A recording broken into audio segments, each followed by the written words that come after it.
County Sheriff has put together an amazing panel of experts and parent advocates, and we are known as the Oneida County Vulnerable Population Advisory Committee. This table has taken over a year in the making. A lot of hard work and dedication has gone on to present this day for parents and loved ones of individuals with autism and disabilities, to give you a table set before you of all of the services and programs that New York State and our local agencies so wonderfully offer to parents as myself. I want to introduce to you, each one of you, the panel. We're going to start with the sheriff himself. The sheriff and his command staff have had a vested interest in the population for many years. The sheriff didn't take it lightly when we came to him with a plight of needing first responder trainings, needing listening and learning, and then he took this initiative upon himself to have a vested and solid interest into the population with disabilities to ensure that they would have good days and even better outcomes. Sheriff, we applaud you, we honor you, and we're thankful for you.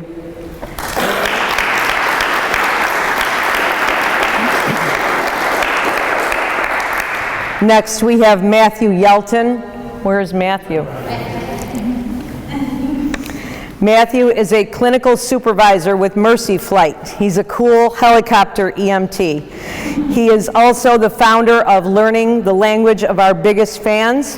He does first responder trainings statewide, but I would tell you that he would probably tell you his greatest accomplishment is his wonderful wife and family and his little boy Garrett, who is on the autism spectrum. So he comes as a professional and as a dad, and we are blessed to have Matthew Yelton.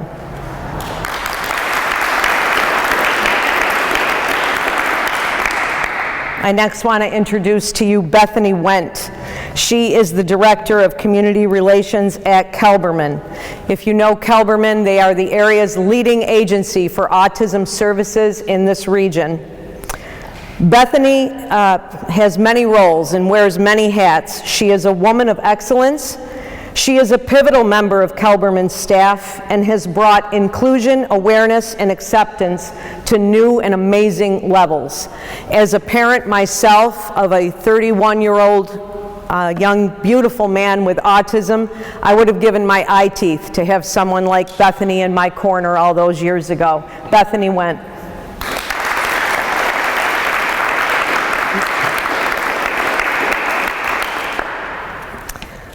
Kimberly Karsick is a behavior specialist at Oneida Madison BOCES. She's been in her field for 20 years. We are blessed to have her. She comes as a parent of an adorable little boy named Brody, who's 3 years old. Is very important from a sibling perspective of being in the gap and seeing the progression of someone you love's disability all through their life. And Kimberly, I'm so proud of you as a seasoned advocate and an older woman, to see you come and take the baton and run. It just blesses my whole self. So that's Kimberly Karsick.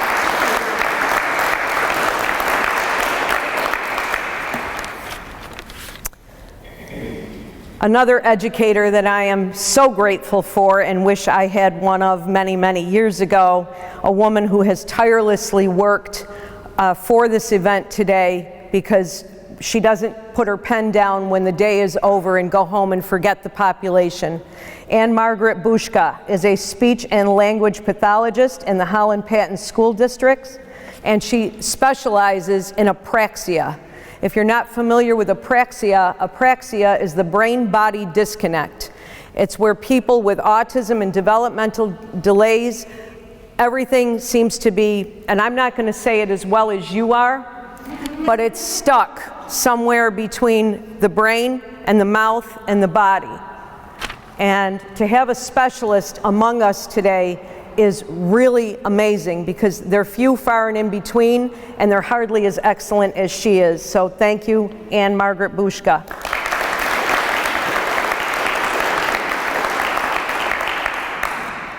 I have a tireless parent advocate who works very hard as an outreach coordinator with Life Plan. She's a mom to Dante, also a young adult with autism. Carlene Simo, every single parent should have you helping them, or someone like you. No, listen, I've been around for a long time. My son is 31 years old. This team of excellence that is before everyone today, and even the people who missed out, you missed out, because to gather all of these professionals and to have all of that room filled with tables with every resource that you will need throughout your lifetime is really a gift. And when you're new and you're scared and someone like Carlene comes into your view and says, I'll help you, it's really a blessing. Carlene, thank you.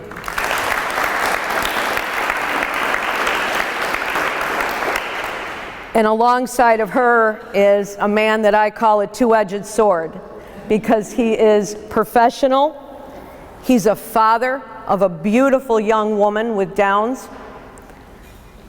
He fights tirelessly for the population. He teaches us all to do always what's right, to stay within reasonable accommodations, but never take no for an answer. Ron, we are blessed to have you among us today. Thank you.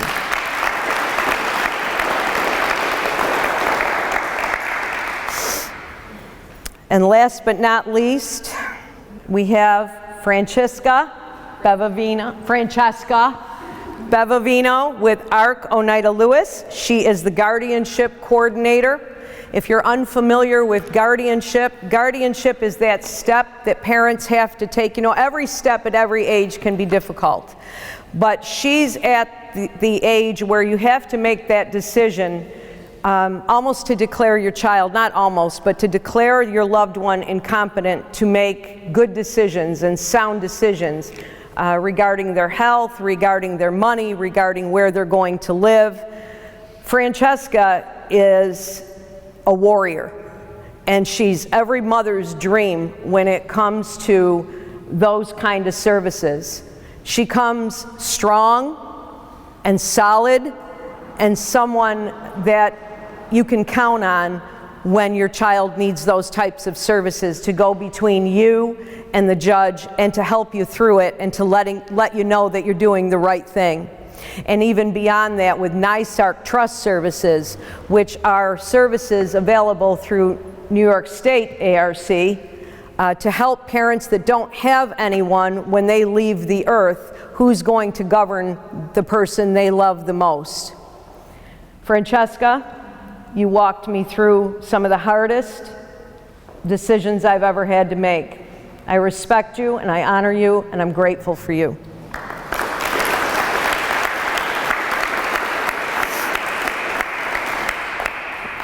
And now I'm going to introduce you to our first keynote speakers. These are two women that are very near and dear to my heart. My son was diagnosed with autism when he was 2.5, 3 years old. And he did great through his young little years, but when he hit his teen years, they were the hardest, and I was the most broken. And these two women carried me and my son through the hardest years of our life. And I will never, ever forget it, and I will always be grateful. Your professionalism, your kindness, your demeanor, your handling him and me is something I will never forget. And I thank God for both of you. I give you Ellen Mahanna, the principal at Oneida, Herkimer, Madison, BOCES, and Lisa Rizzo, the coordinator of special education for Oneida, Herkimer, Madison, BOCES.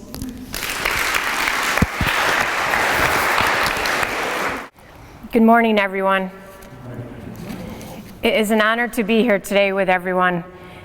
I started my career in January 1993 as a school guidance counselor.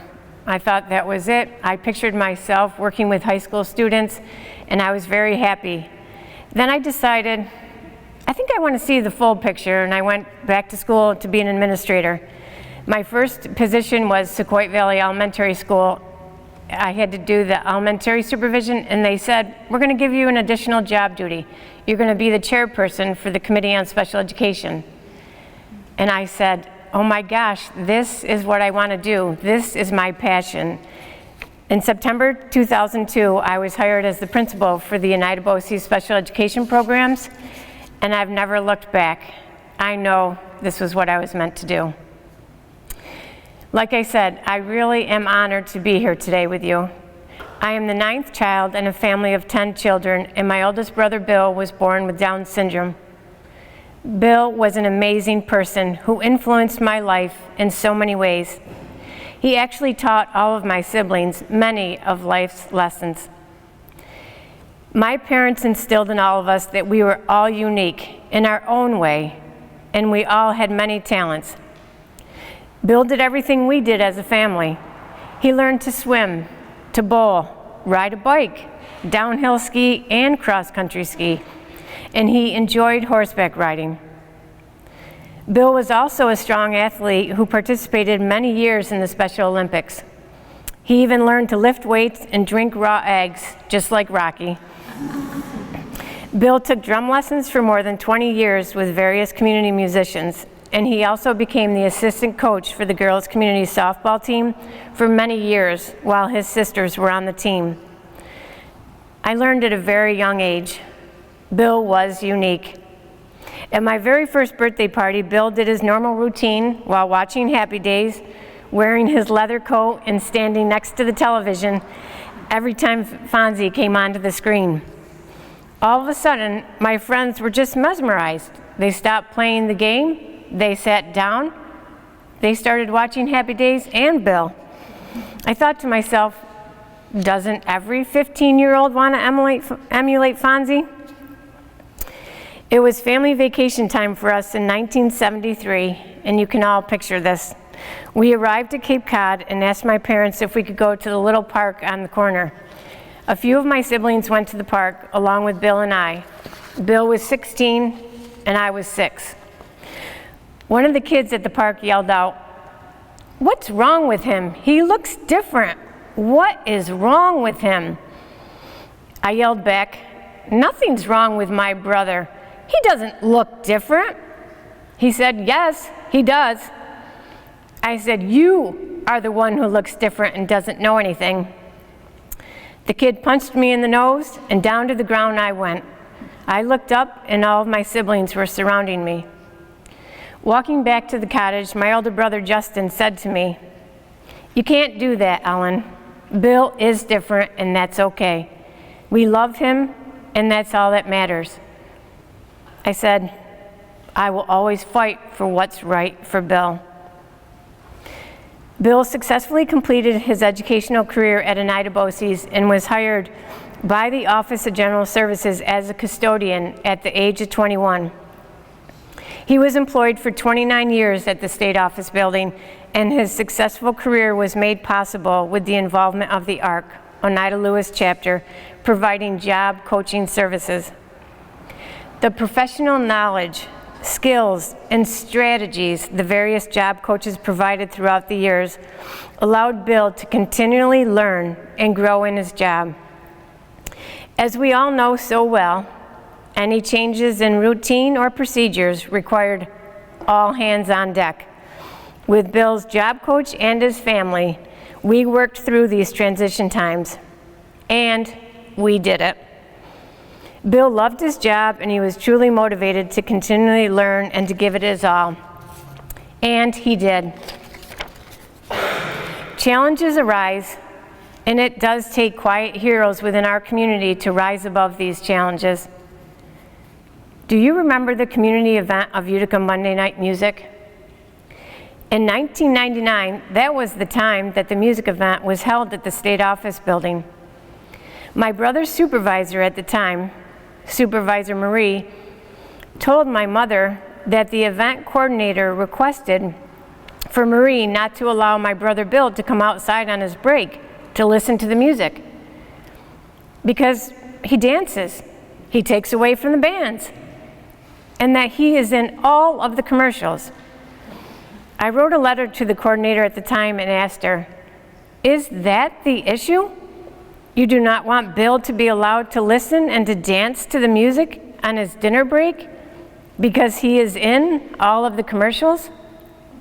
Music coordinator, I have some questions that I need answers to. Do you tell other people not to dance because they take away from the bands or because they are in all of the commercials? Do you have an issue with the fact that my brother has Down syndrome and you do not want him dancing? I would like you to reconsider your request, as Bill Mahanna is a citizen, a taxpayer, and a member of the human race. He has just as much right as everyone else.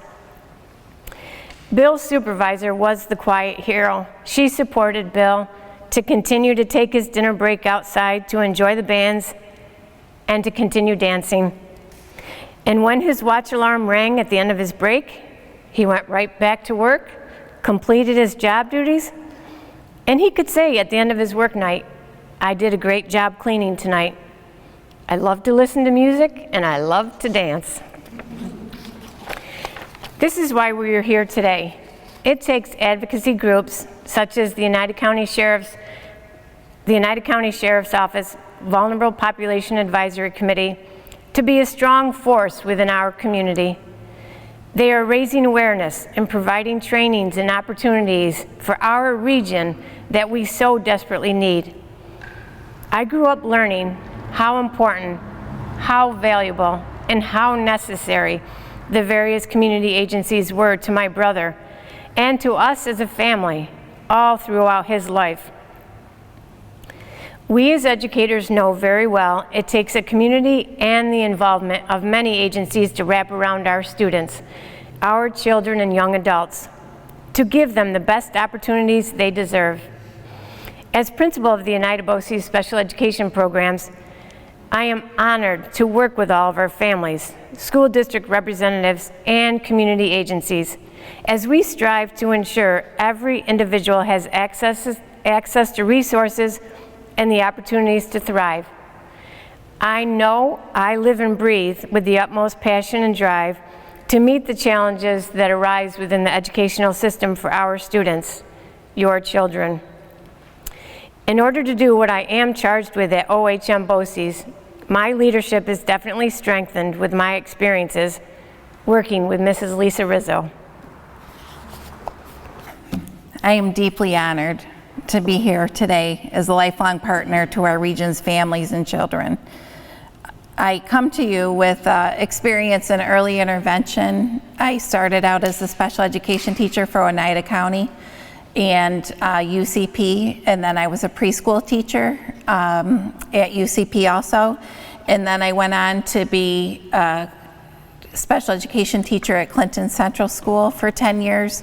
They were developing a program for multiply disabled students within their home school district, so I was the founding teacher of that. So it was a wonderful start to my career.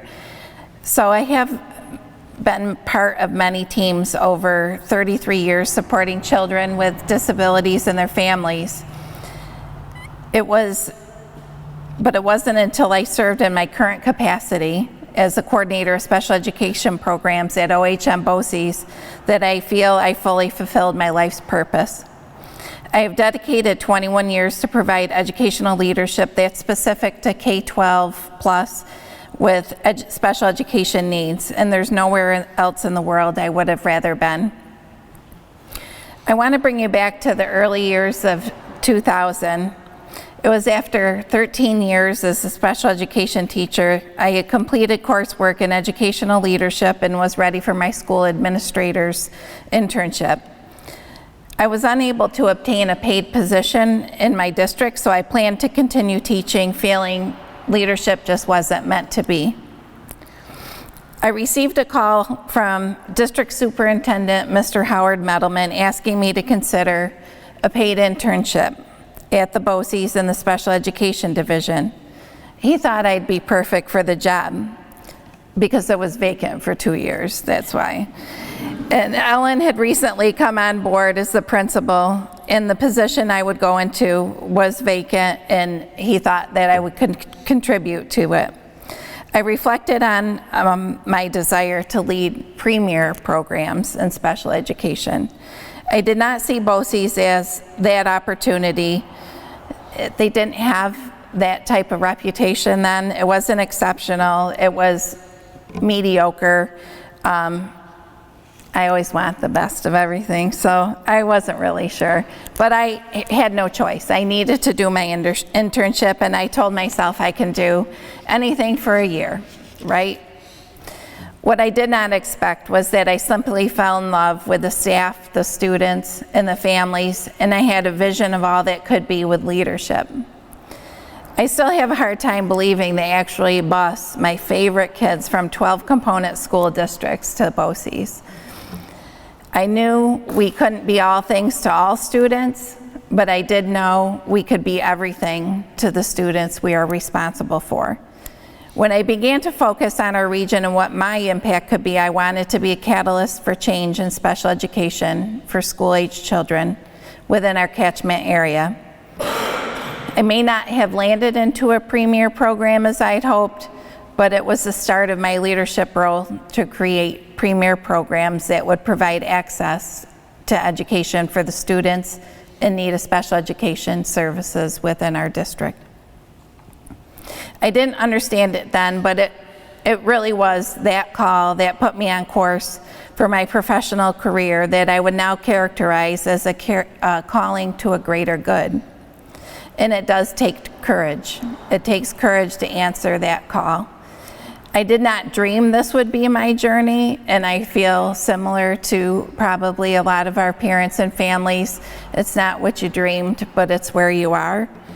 But I am proud to say that Ellen and I work together to truly innovate and accelerate change in special education programs. For us, it was over 20 years of persistence, high expectations, and focus on providing access for all students. We have come so far since those beginning years. It was challenging for me to see the limited expectations for students within the educational programs in the school systems. I felt they needed more growth and expectations for exposure to academics. Along with that, there was this overarching diminished belief that the children were not capable of anything more. It seemed like we were giving them access to a school building, which was more than they might have had, but without rigor or accountability for learning. There were a lot of beanbags, VCRs, and movies. I said, Ellen, it looks like Blockbuster in there. You know, where's the books? Where's the curriculum? We got to get going. And over time, we've raised expectations, developed strong training programs, connections with our community-based providers, and implemented curriculum to meet students' needs and grow their abilities and potential. The teachers were supported in truly teaching. The supports were in place so focus could remain on the students and their growth.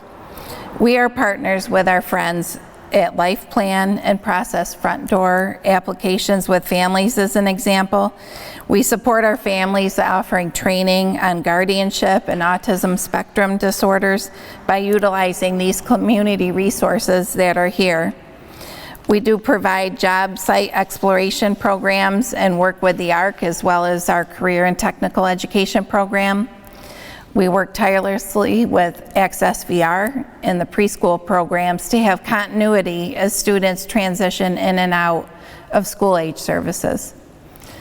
Through the years, we developed strong programs on every point of the continuum. Additionally, our children have been successful earning regents and local diplomas whenever possible. With access to resources and the belief that our children will learn and grow, it is clear that children can and will thrive. There are people like us all through our community. They're service providers, they're educators, there's care coordinators. They're all through our community, facilitating the connections between the right people at the right time for our families is so important. the dedication of the Oneida County Sheriff's Office of Vulnerable Population Advisory Committee to make fairness and access a reality for our community is truly remarkable. It is truly remarkable, so thank you.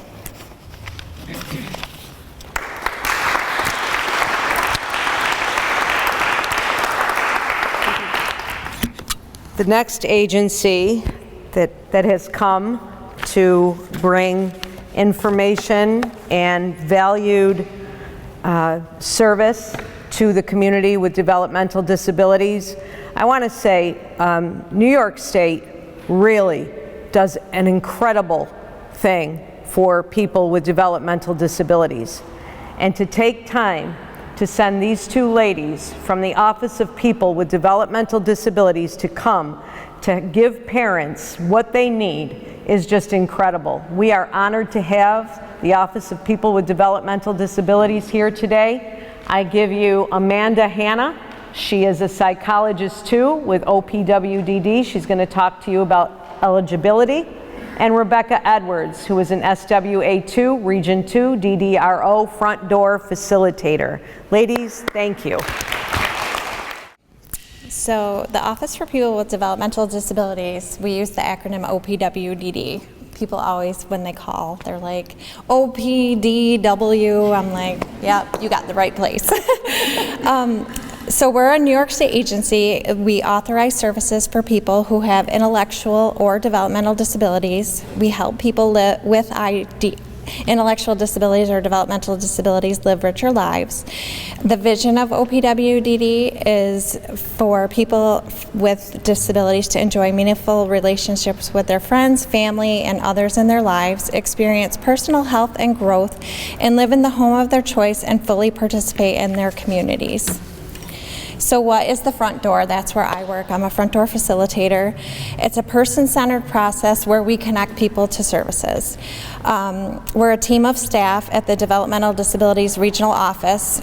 We help people guide through the process to access the supports and services that are appropriate to meet an individual's needs. I've actually been with OPWDD for 28 years. I'm finishing up my 28th year. I started in direct care. Went to college and had a couple different other jobs, but in OPWDD, but now I'm at the front door. Steps of the front door: you make initial contact with a front door facilitator, which is myself. Individuals have to go through an eligibility process, which is Amanda. She's a licensed psychologist, and she reviews all the documents to determine if someone with a developmental disability is eligible. And then if someone's eligible, we help identify their needs, goals, and preferences. We set up plans, and we help them access services. We work with care coordination organizations. They provide person-centered care, management, planning, and coordination. They're staffed by care managers with training and experience in the field of developmental disabilities. Individuals can choose which CCO they want to work with from a list of CCOs in their county. So that's broken up by counties of New York State. Who's offered a, depending on what county you're in, is what CCO you can choose to work with. And they can work with whatever agency they want. They're never locked in. They can switch them at any time. And if an individual is found eligible, that's when they get their care manager. So after connecting with a CCO, then the families will assist, well, actually, rather, the CCOs will assist the families in gathering documentation that will be submitted to our eligibility department to help us determine whether or not the child or adult, the individual, has indeed a developmental disability that would qualify them for our services. So there can be a lot of different documents that can be requested. At a bare minimum, we're essentially going to be looking for a diagnostic evaluation. So we're looking for something that's been completed by a licensed clinical professional. They've done a thorough evaluation. So that's one component that we'll be asking for. A second component for school-age children, we're going to look for things like their early intervention records, if the child did receive early intervention services, Or if they receive special education services, we're going to look for things like their IEPs, because those are great narratives for us that tell us a lot about a child in their day-to-day functioning. We'll also look for psychoeducational evaluations that have been completed by the child's school psychologist every 3 years. Those also contain really valuable information for us. We'll look for general medical documentation. Sometimes we do look for more in-depth medical records depending on the individual's diagnosis that they're coming through eligibility with. One of the other documents we also require is what's called a social evaluation, and that is something that the care coordination organization will actually assist the family with completing. So that's not something that you have to gather, they'll actually help you complete that documentation requirement.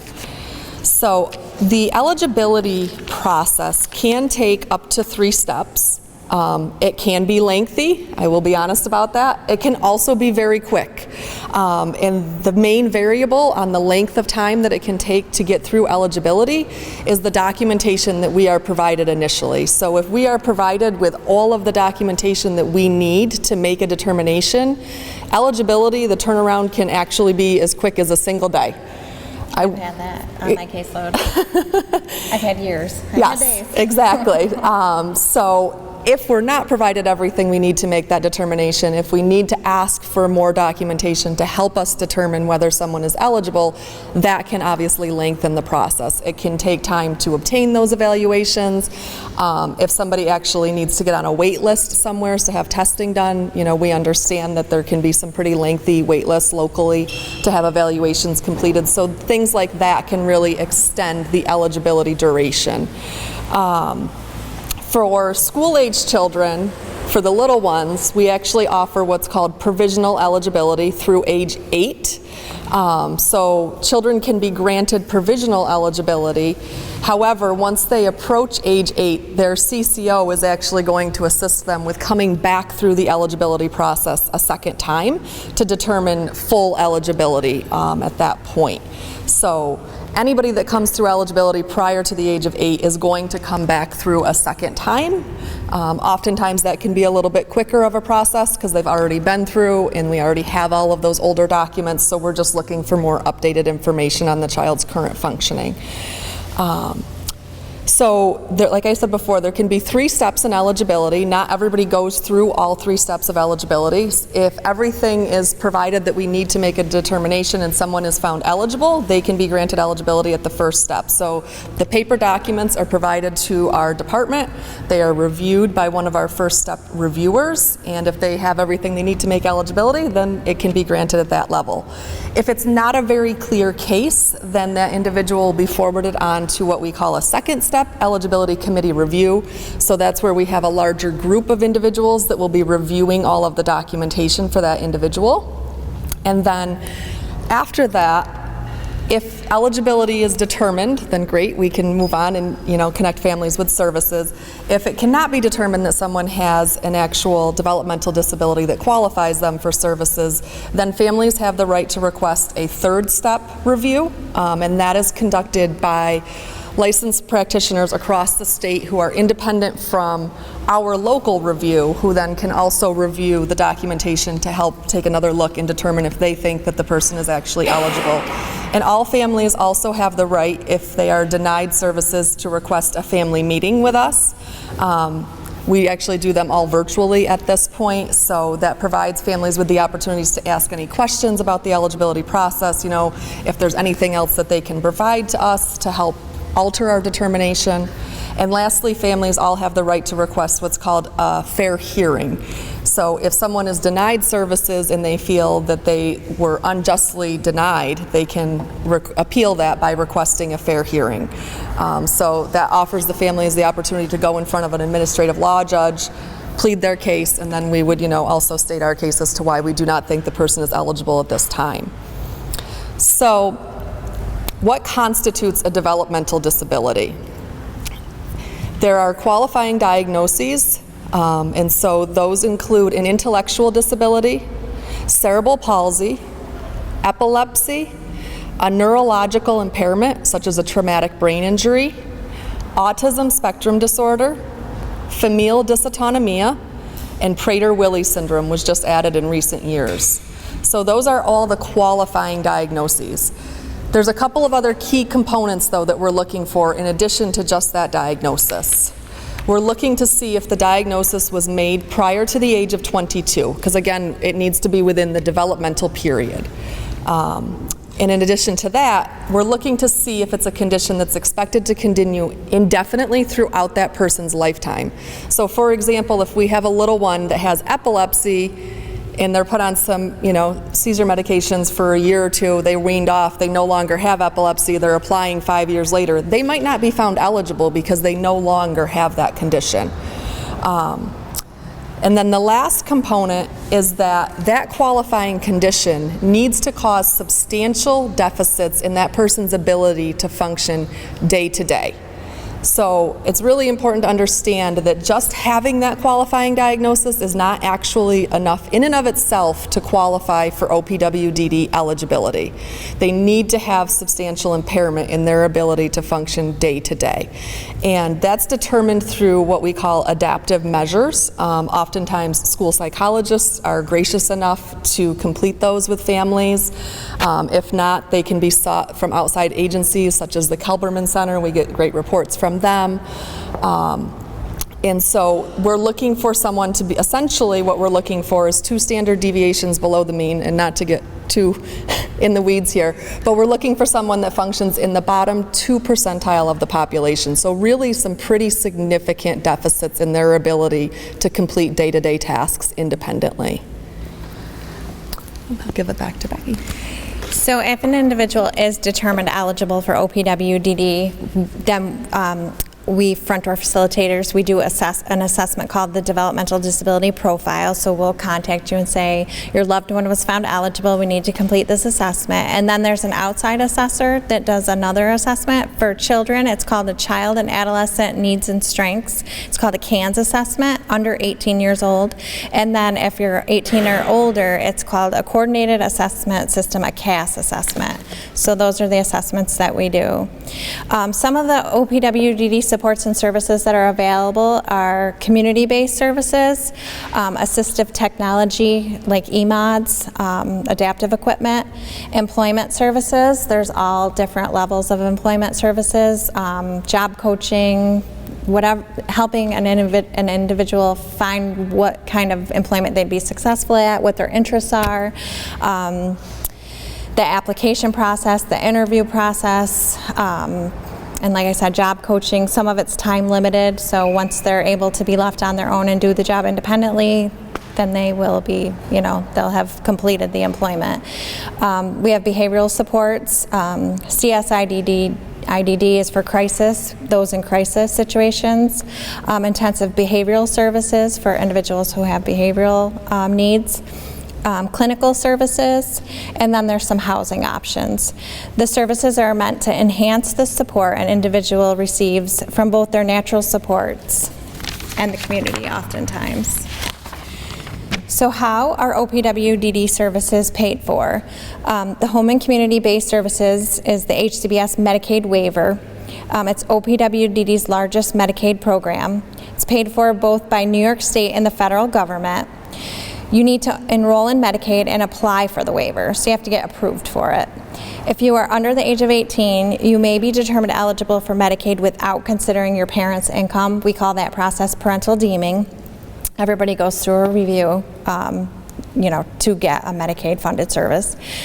State funded services, OPWDD will offer limited services with state funding.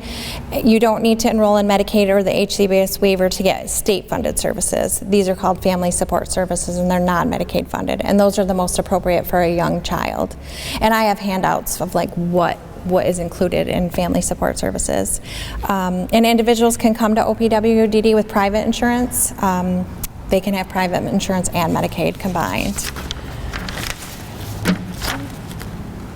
And then we have a number to contact the front door if people are interested, and we can answer all the questions that anybody has. And I have tons of brochures to hand out, so thank you very much. That's the Office of People with Developmental Disabilities. Ladies, thank you for such an amazing presentation, making it all understandable and talking with a great deal of integrity and compassion and giving our population the dignity that they deserve. Thank you so much.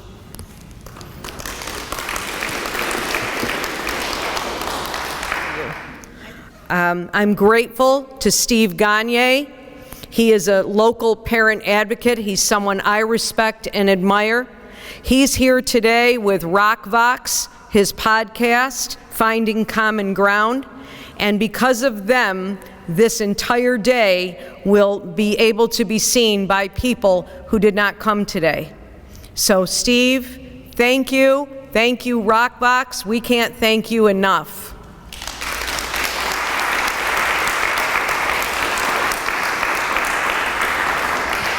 Our next presenter is our speech language pathologist from the Holland Patton Central School, Margaret Bouska.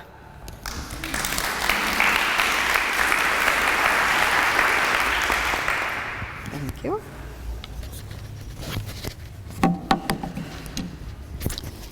Hello, everybody. I'm so glad you're here. We've worked a lot of hours trying to get this together, and I hope that you do find some really good bits of information and contacts to help you when you have questions. Okay, thank you. I have spent 35 years as a speech language pathologist. I am a military wife. So I have worked in California. I have worked in almost every setting imaginable for a speech pathologist. I was in a private practice. I've worked for early intervention, not-for-profit agencies. I've worked for BOCES. I've worked for several schools in the elementary, the middle school, and high school. I was the director of speech pathology services at Fax and St. Luke's Healthcare for 10 years. Because I'm not busy enough, I also have my own business, and I see kids after I get done with work in their homes. So I have my own private business, and as Kathy alluded to, I have 2 specialty designations working with children with apraxia, which is a motor speech disorder, and also CAP disorders, which is central auditory processing disorders. So I'm busy. I'm very, very busy. So I just wanted to let you know that I come with a lot of different varied experiences, and I have been tirelessly advocating for children my entire career, although I have worked in rehab and I've worked with adults, but my heart lies with the children. So what started me on this journey with this committee is my daughter is a police officer in Alexandria, Virginia, and she has grown up with me working with kids with autism and all sorts of different disabilities, and some of them came to my house for therapy because that's how it ended up working out. And so she has also been coming to school with me and was familiar with all of the techniques that I had to use on her because she was not an easy child to deal with. She had her own sensory issues and you name it. She gave me a hard time about everything. So she said to me, "Mom, we're having some big issues with the police officers in the area, and I got called in to help with a particular incident because a young man was really having a difficult time. They realized that something wasn't quite right, and so they called her in because she has done a lot of like negotiating and mental health concerns. And then she quickly realized that this child was autistic, a young man, I guess, was autistic.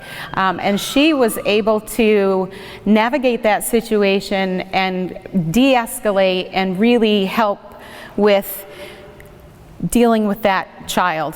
And she said that she decided that they needed some more training with the officers because she couldn't be there all the time. So she had found some parents, some advocate parents, and they formed a committee to do a lot of training. And I was like, hey, that's a great idea. And so I contacted Sheriff Mashel and I said, you know, do you have anything like that? Maybe it's a good idea. And he said, well, I have this committee and we've been working on things just like that. Why don't you come join us? And then here we are with this amazing group of people. It is so energizing every time we have these meetings. Like, it's amazing what resources and what we can do. So I'm really glad that you are here today. It's an important first step, and I'm also really glad that it will be broadcast to people who were unable to make it today. Right now, what my topic is, I'm going to just share the basics and the way the process is supposed to work. So please, we have folders back there that you could use to take notes, write down names of people and agencies. You can also visit the tables because these great people have been here and want to give you information. So typically, I'm going to start with early intervention, and again, typically, I'm going to share the way it's supposed to work, but many times with the specialized services, each child, each family is very individualized, and so everybody's path is not going to be the same. Some paths are straightforward, others not so much, and there are sometimes different opinions as to what services a child should take. The family thinks one way, others think a different way, and sometimes it can get very, very difficult. But the whole process, most of the time with early intervention, it's easier, I shouldn't say easier, but it's more, when someone is born with Down syndrome, or if there is a cerebral palsy, or there's other issues that that you're going to need help and extra services. A lot of times with the early intervention kids, parents are like, something is just not quite right, and we're not quite sure what it is, but we know that we need services, we know we need help, and where to go through. So usually they go to the pediatrician, and that is typically the first step, although some pediatricians refer out to different specialists. There could be a whole host of things that have to go on, but again, you really want to find out what's going on with the child. So once they have a diagnosis, and sometimes that takes a while, but again, we'll do the best that we can. The Oneida County Department of Health is the responsible agency for servicing this population. The Department of Health receives a referral from a physician, and then they will assign a case manager as a contact person for the family. Case manager and parents will collaborate, and they will choose the agency that they would like to do the evaluations. As you will hear throughout, evaluations. You need those diagnoses and those professionals giving you that information.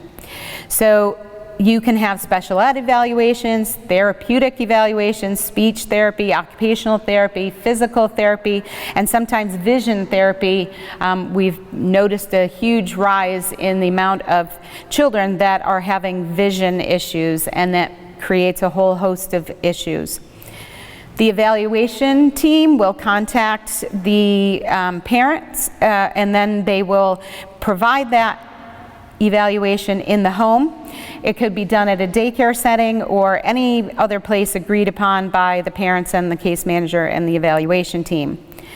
Once the evaluation is completed, meeting will be held to review the evaluation results, determine the eligibility, they review the therapeutic recommendations, and they develop what's called an Individualized Family Service Plan, or an IFSP. The case manager and/or the Department of Health representative will find appropriate providers for each student based on the needs in the IFSP. Again, easier said than done, because in this area there is a huge deficit of providers. Providers that are available are really overworked, and there's a shortage of special ed teachers. There is definitely a shortage of speech pathologists, and so sometimes that creates a snag as well, because there's not enough providers to provide the services that is needed. It's definitely frustrating. And it's frustrating for the providers as well, because I can't tell you the amount of times that I get phone calls, can you take a student, can you take a student? And I just can't, and it pains me to have to say no. So as the child turns 3, the responsibility for providing the special education services transitions from the Department of Health to the child's individual school districts, and they have a preschool special ed coordinator that helps. And again, they have to go through an evaluation process. A transition meeting will be held with the parents, the early intervention team, and then the receiving preschool team to review the therapy progress, close out the IFSP, and then determine if the child qualifies for continued special ed services as a preschooler. Now, once they determine that, the child will be classified as a preschooler with a disability. There are no other designations. If a child needs special ed services, they're a child with a disability, preschooler with a disability, and they will get services if we can find the right providers. Then the team will develop an individualized education program plan, which is an IEP. You will hear that for a very long time. That goes through with that child throughout the need that the child has.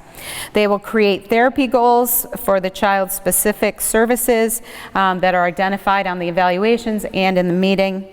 And during the IEP period, the child's providers will write quarterly progress reports, share them with parents, and sometimes, like in the cases where the provider comes to the house, we're interacting with the parents at all times. We are modeling what the parents can do to help their child. They see the progress, we talk about it. It's definitely a team process, and we work together as a team. Each year, an annual review meeting will be held to review the child's progress, determine if services are still needed, and develop new goals as appropriate for each child. As the child turns to age 5, the child will now transition to the school age program, and the same process will happen all over again. The preschool providers will do updated evaluations, they will write reports, they will find what goals they need to be working on. Then they will have a transitional IEP meeting with the school-based team, and then the school-based team will take over at the kindergarten level. The big difference at the transition into the school age program is that the child has to be given a special classification based on what is wrong with, not wrong, I shouldn't say that, what the needs of the student is. So there are several most commonly used classifications that is determined by New York State: speech and language impaired, learning disabilities, autism, other health impaired, and multiple disabilities. Those are the commonly used classifications that we can use to get the child's services that they need. So I also want to say that individualized is a very, very important aspect. Each child is different, every family is different, and they all have had very different experiences getting to that point. The pathways that they follow don't necessarily follow the straight and narrow. Some have been gone this way, and it's, really challenging and complicated at times. The special education process is really meant to be a team process, but it is incredibly complex and can be very overwhelming, especially since parents are also trying to process the fact that their child has a disability and is in need of these specialized services. Ultimately, the parents have the deciding voice in what services their child receives and even where their child is receiving his or her educational programming. And it's really important to have events like this to know that you are not alone, that there are resources. Making contact with the appropriate professionals in the community in which you live really can help you get the right services and provide expert guidance through this very complex system. These contacts can also help you as parents understand what benefits you and your child could be entitled to through the different stages of your child's life, which is why we put together the chronological time frame, so that because each step in a child's life and as they transition to school age, to teenage years, to adulthood, it's very different in a lot of ways. So thank you again. As I said earlier, that's really a brief overview of how the system's designed to work. Realistically, there are many areas in which things can take a different path than the one that I just outlined. I know that there's probably a lot of questions. We will have a question and answer period, and you can use your QR codes and we can answer those questions. And thank you very much. Please fill out a satisfaction survey, and we're good.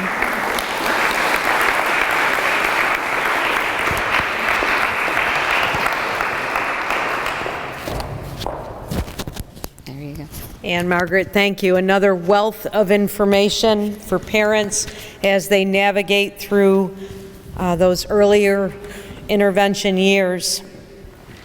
It can be quite daunting. As you said, it can be overwhelming. But any battle or challenge in life is better faced when you're equipped, when you have tools in your belt and you have a number of resources that you can reach to and hope to get. And with that, I am very proud to give you a woman who comes highly, highly recommended to this panel to speak about transitioning in school. Sara DeFazio. She comes with a master's in education from the New York State Education Department, Office of Special Education. Sara, welcome. Okay, I by nature have to walk and talk with my hands. I'm very loud, so I apologize in advance. Thank you for that wonderful introduction, and thank you so much for having me here. I am so passionate about what I do, and I encourage you to ask questions. It's never too early to start transition planning. I'm so happy to see all of our community organizations coming together today to help you through that process in working with your children. So what I do, I will start by explaining what I'm here to talk to you about. So I come from the Central Region Partnership and Family and Community Engagement Center. It's so much. So my role in this is I'm a transition specialist. So I do all things transition. So whether, as Ann Margaret was saying, you're going from CPSE, which is your Committee of Preschool Education, to your school age. And then when you have a student that's on the other side of it that's getting ready to graduate, right? And I'm gonna help talk with administrators, teachers, and my colleague Kelly, who's part of that family and community piece, is gonna also be talking with families and teachers to help prepare students for that next step, whatever that may be. We're gonna talk about that. So Beth, if you wanna move forward to the state slide, I'll explain. So who do we support? We support 4 BOCES regions. So we go as up north is the Watertown area at the Jefferson Lewis BOCES, Madison Oneida BOCES, which is in that Vernon Verona area, Oneida Herkimer Madison BOCES, which is right here in the Utica area, and then lastly Herkimer BOCES. So we work with every single district within those BOCES. So there's about 48 districts, so we're in and out and talking with teachers, administrators, and families, and educating them on this very important topic. Our goal is to improve outcomes for students with disabilities while they're in school, right? Heard a lot of great things about family members, experiences that people have, and I think that once you see how it all fits together, it'll really hopefully make sense to you as you move forward with your students. So this is our team. We have a lot of people. Some people might look familiar to some professionals in the audience, but we come with a variety of knowledge and expertise. So mine is transition, but we have people that are specifically know the regulation. That's our special education trainer. She's going to tell you in and out, yes, this is what New York State says we have to do, here's what the federal government says we have to do. Specially designed instruction. As Margaret was saying, the individualized piece is so important. Every child is unique, every child has different needs, and you as a parent, family member, caregiver, support are so important to that process to provide information to help support your student as they progress through school. We also have a literacy specialists and behavior specialists. So we do have a variety of knowledge in our areas. Our Early Childhood Faith Center, which is Family and Community Engagement, Kelly is here with me today. I encourage you to stop by our table. I also have school-age folks, so when you have the students that are transitioning over to kindergarten and the higher grades, we have 2 professionals that meet with the community, try to make those partnerships, and I'm so happy the front door is here because when I go into schools, that is one of the biggest things that I promote is the front door, because you can never get in there early enough. Nothing is worse when you're a parent and you have a student that's getting ready to graduate and you have nothing lined up. Or you find out, ooh, I need Medicaid, that waiver service. Where are you? That waiver service. And like these lovely ladies were saying, it takes time. Medicaid can take so much time, up to a year or more to obtain. So the earlier we're having conversations with families about the importance of those supports and services that are out there, the better. They're not going to be stuck in a hard spot when their student graduates. Sorry. This is a disclaimer slide that since I work with the Office of Special Education, anything I talk to you today is not endorsed by the Office of Special Education, but it's just a resource. And as of today, it's true to this moment in time where we are. As you know, things are subject to change at any point. So I just want to make sure that I get that information to you. Okay, now the fun stuff. So this is transition in the IEP. You're going to hear a lot of repeat from what Margaret has said because the process just continues to happen year after year. You're going to go through that same process, meeting with your teachers, your subject matter experts in the school, whether that is your speech, OT, PT, counselor, whoever it is that supports your students. And you'll notice at the very top of my slide, it's child-centered. Right? We want the student to have a voice at the table and talk about what it is that they want. Again, you can never start those conversations too early with your student.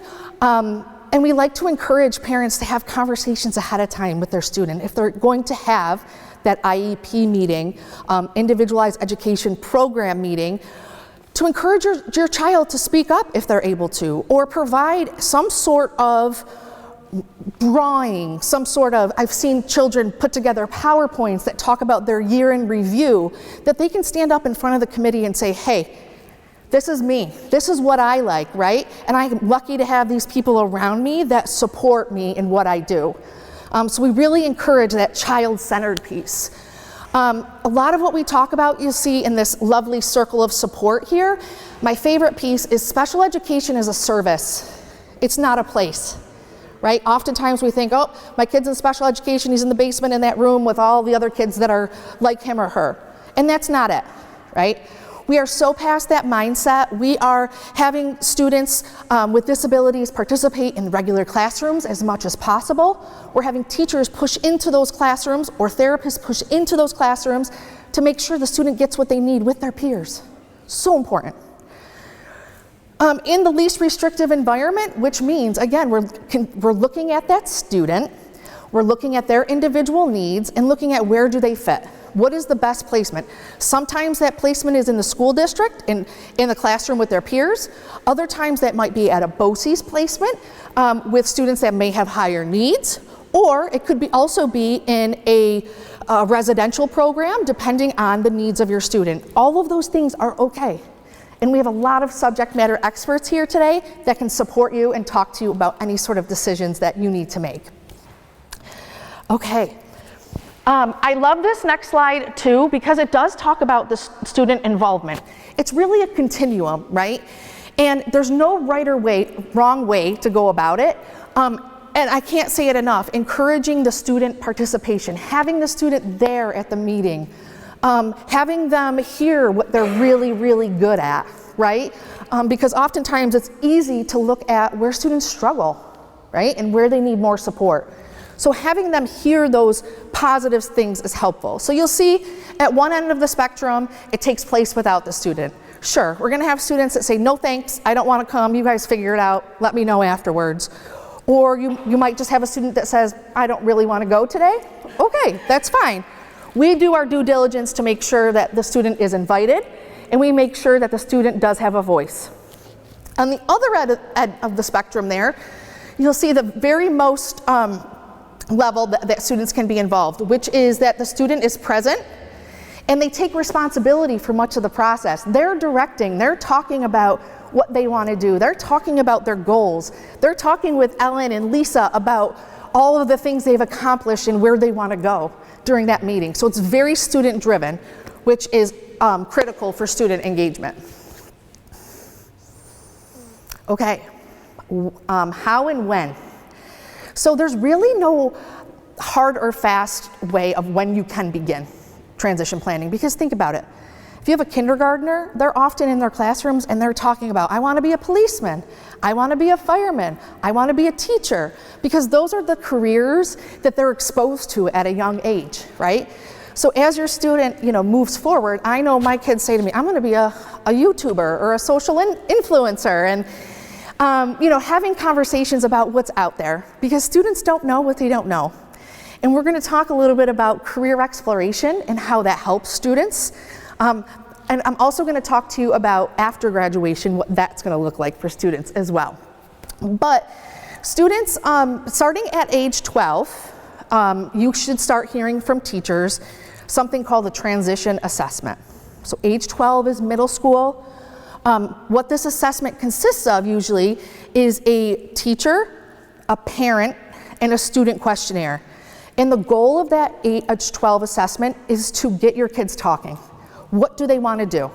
Because in school, our job is to help prepare them, right? In school, we think academics, reading, writing, math, all of those skills are very important. But I want to empower you all as families to think about additional skills that students need, right? Think about those executive functioning skills, or those problem-solving skills, or working with a team, being able to communicate with their boss when they go out onto a job site, right? If you have a student, I love this example, that if you have a student that may need extra time on assignments to complete them, maybe helping them have a conversation, practicing, role modeling what it's like to have a conversation with your boss. Your boss gives you an instruction and you need 5 extra minutes to say, hey, I know you asked me to do this. I'm doing my best, but I need 5 extra minutes to do that. Advocating, right? Such important skills to think about that I think sometimes we forget about. So I really want to empower you as you're going to these CSE meetings to think about some of those skills in addition to the academic skills. Every year you'll be going to your child's Committee of Special Education meeting, which is CSE. At that CSE meeting, you are going to talk about strengths. You can go back one slide, Beth. It's okay. You're going to talk about the students' strengths, their struggles, how they've progressed throughout the year. You're going to talk about any sort of medical changes. You're going to talk about any sort of family, cultural background beliefs that are going to impact your students' transition planning. Sometimes in our rural communities, students come from family of farmers, right? So that's what they do. They live, they breathe the farming life. So when the student comes to the meeting, they say, that's it, I know. 16, I'm gonna drop out of school and I'm gonna work on my family farm, right? So having conversations about cultural beliefs and what's important to that student, where they come from, and their families is very important. We're going to talk about any sort of experiences the student has, again, in the home or the community. And again, I can't reference it enough with our front door OPWDD folks. Those services are fantastic because I know there's agencies here from Kelberman, we've got ICANN, we've got the ARC here, and all of those services, I think except ICANN, that's mental health, but you can have that waiver service, that Medicaid service where somebody can come into your home, take your student out into the community, go grocery shopping, financial management. There's so many programs out there that support our students, and just to get families to know what it is out there to support their students is so helpful. I mentioned briefly transition assessments. So when your child, we talked about age 12, New York State regulation says at age 15 is when transition needs to be in your individualized education program. Your teacher is required to fill out a few sections in relation to transition, and where they're going to get that information is your transition assessments. You hear assessments and you think, great, another test, another evaluation, another thing, right? But it's not like that. Transition assessments are my passion. I love to educate teachers on what's out there because sometimes I think we get stuck to the pen to paper, right? And we're not thinking about the individual and the individualized education program. There's a variety of transition assessments out there from your pen to paper or computer-based apps or parent questionnaires. And we really encourage teachers that have those kids that say, I don't know. Or they put their head down, they're like, I don't care. Like, I'm in 9th grade, I've got 4 more years to go. I don't know what I want to do, right? We encourage them to talk to people that are close to the student, right? To get information. Building relationships is key. So it may not be me as the mom that's having great conversations with my son about what he wants to do. It might be the lunch lady. He goes through the lunch line and he's having that conversation every day. You know, how's it going? And the lunch lady's telling him, you know, I went to here this weekend. And he said, oh, I love to do that. Where did you? And they're having this conversation and they're building that relationship. That might be the bus driver, right? So we encourage teachers to utilize people that are close to the student to be able to pull out that information to inform that transition assessment so we know where that student wants to go. And we're not stuck in a place where we're like, well, he doesn't know what he wants to do and we're not prepared. So I referenced before some of the places that transition is found in the IEP. So these are the main sections when you get an individualized education program where transition is found. A majority of the information, like we said, that we're talking about throughout the IEP comes from those transition assessments. So when you're sitting at your Committee of Special Education meeting, ask to see those. Talk to the teacher. What did you find out? I want to know, right? What does my student want to do? And have conversations about where it is that your student is going. Go ahead, Beth. Okay, so I built a little bit into my presentation. I'm sure, let me do a little quick poll of the room. How many of you have heard of the Blue Ribbon Commission? Anybody? Yeah, Steve? A couple? Thanks, that's helpful. The Blue Ribbon Commission. Okay, so this next section we're going to talk about are diploma and credential options for students. Right around the time that COVID happened, the Blue Ribbon Commission formed. And it was a series of experts across New York State that was looking at the diploma and credential requirements for students in New York State.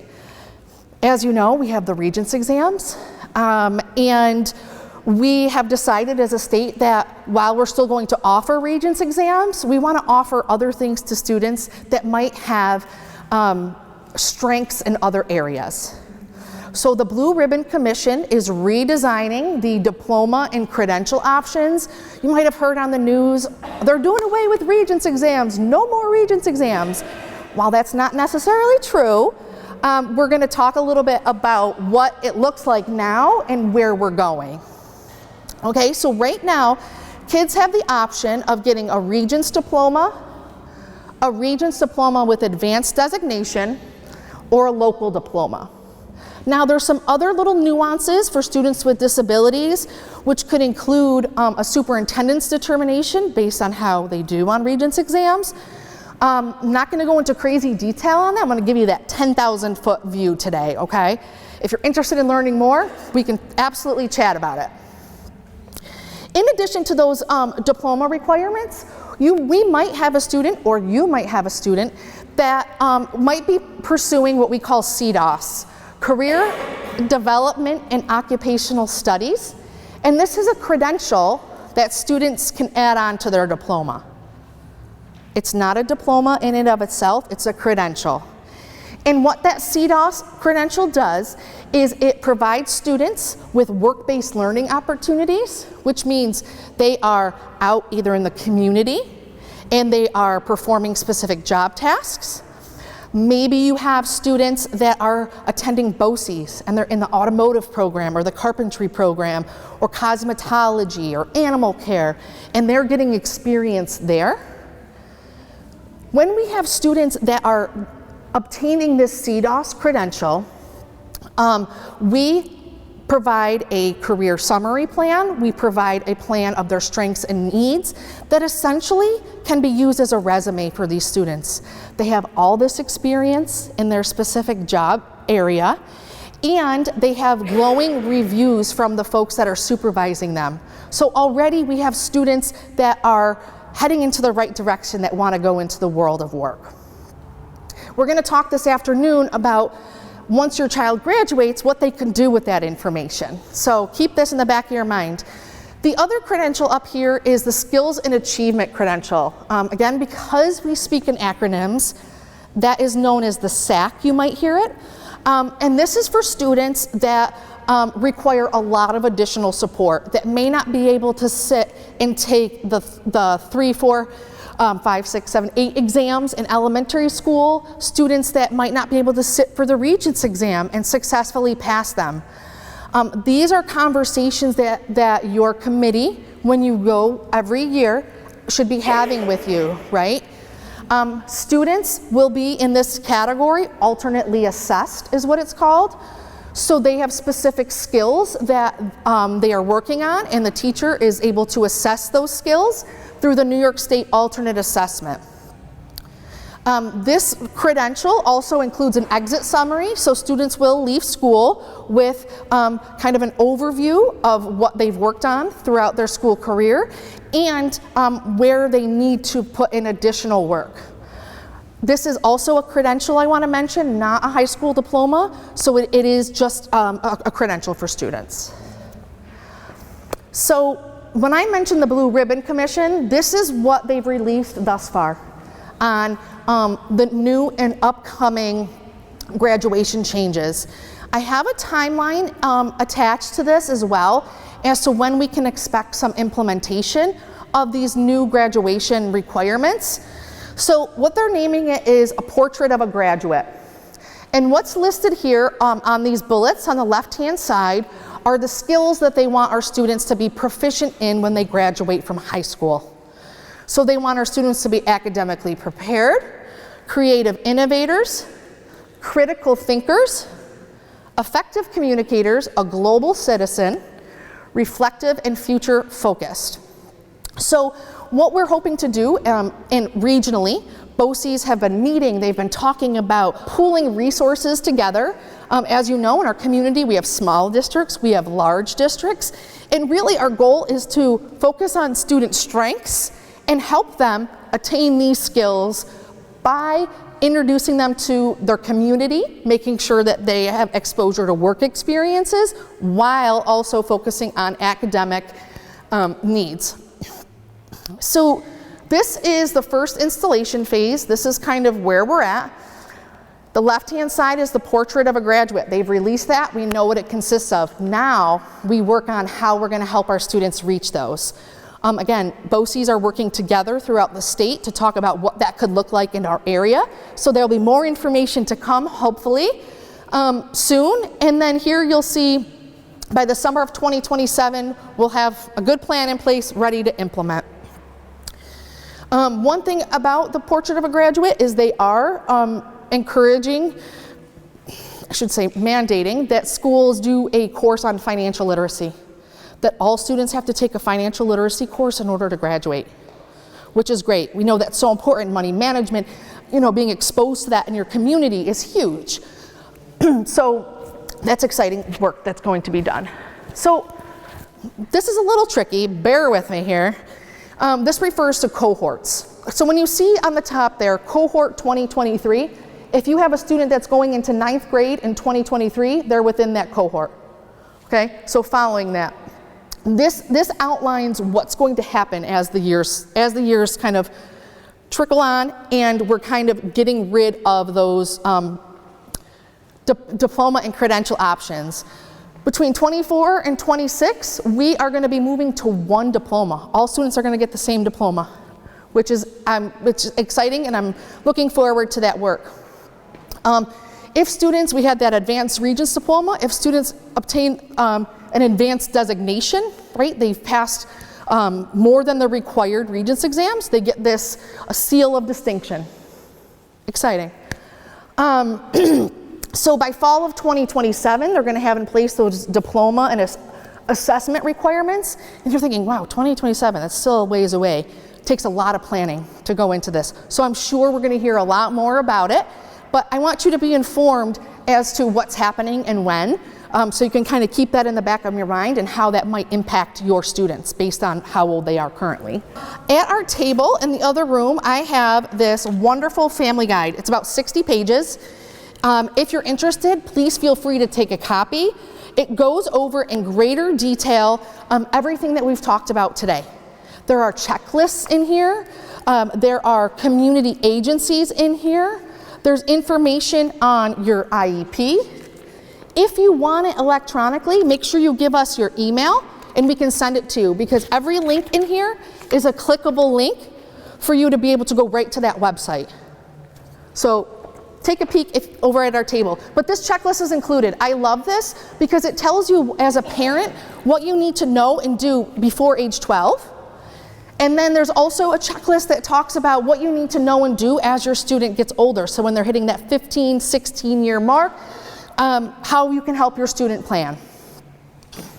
So I'll be wrapping up in just a second, but before I do that, I want to talk about you as the family and how you can support your student that may be in the process of transition planning. So a lot like what my colleagues have said already, communicate those high expectations. Your student is capable far more than anything that you've ever dreamed of. You've heard some of these success stories this morning about students, and set those expectations high, and I guarantee your student will meet them.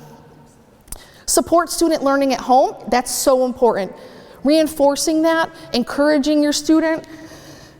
Participate in that individualized education program meeting and any sort of transition meetings. Your participation is key. You can bring anybody to that IEP meeting. You can bring an outside agency, you can bring an advocate, you can bring somebody that's there for support. As a parent, I know how intimidating it can be to walk into a room of the school psychologist, OT, PT, speech, teacher, gen ed teacher. It can be very intimidating, your CSE chair, especially when you've never met these people, right? You're just talking to them on the phone, and then you walk into a meeting and it's like, oh. But I promise you, it's not scary. They're here to help you, and they're here to guide you through that process. Let's see. Again, the last bullet there talks about the advocacy. We want to empower our students to advocate for themselves. So that way when they're adults and they're ready to move on from school, they have the skills to be able to say what they need and how they can be successful in a job or in post-secondary schooling. Okay, so here's some ideas for you to support your student through the CSE meeting or whether at home. Talk about their interests, their options. I think sometimes I mentioned before that people get hung up on when you have a student that says, well, I want to be a YouTuber. That's it. That's my job.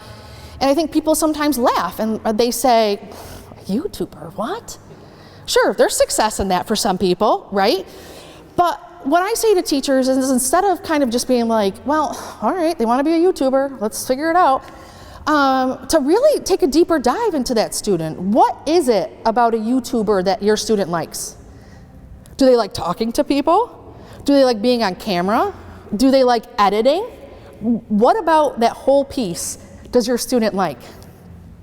And then from there you can drill down specifically. You find out that your student wants to edit videos, right? Great, let's get you into a course that can help you do that. You find out that your student wants to learn about public speaking or speaking to people. Great, let's get you in that direction. But sometimes when a job seems unrealistic for that student, like an NBA player, right? First we have to evaluate, do you play basketball? If you don't, maybe there's a place to start. Hey, I know this group in the community that you can join, you know? Or a NASCAR driver. Maybe you find out they just like working on cars. So you think these jobs are out there, but again, students only know what they're exposed to. I bet you they watch football on Sunday. So you want to be an NFL player? Great, Josh Allen. Good, but you know, having the conversations. Is it the uniform? Is it being a part of a team? So I encourage people to have those conversations. And then my last piece here is talking about self-determination. So really, we want to make sure that what students say they want to do, we help them get there. And we want to talk about how we're going to help them get there, and that'll be part of my conversation this afternoon about the wonderful resources that we have in our community, and also the resources you have within the school district itself, or BOCES, that can support students in getting to their goal. And this is going to be my afternoon presentation.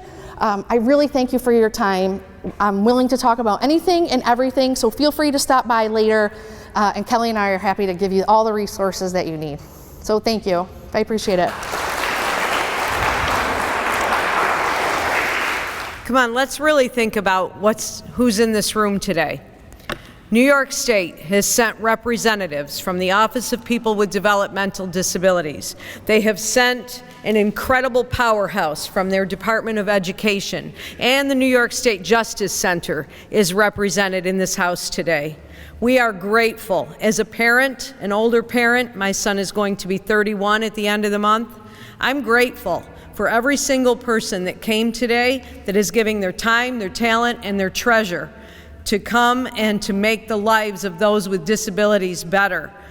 I can't say enough about New York State. We've explored other states and what is offered, and to have you all come in this room because you care about our kids and our kids' futures and setting them up for success means an incredible amount to me and to, I'm sure, many, many parents like me. So thank you again. Thank you, Sara. That was awesome.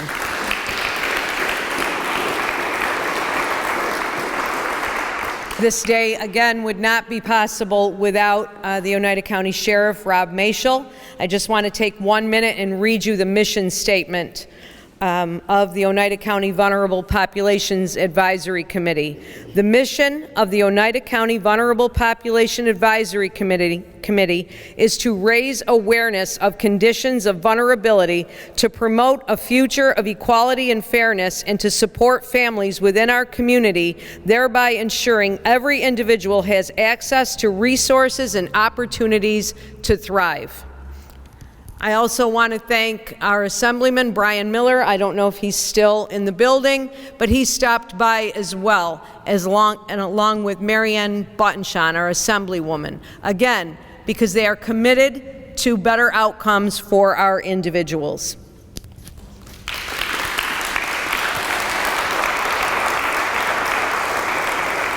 Okay. Now we're going to take some time for some questions. This first question here is, should I advocate for my child's specific needs to be placed in their IEP? So, who would like to speak to that?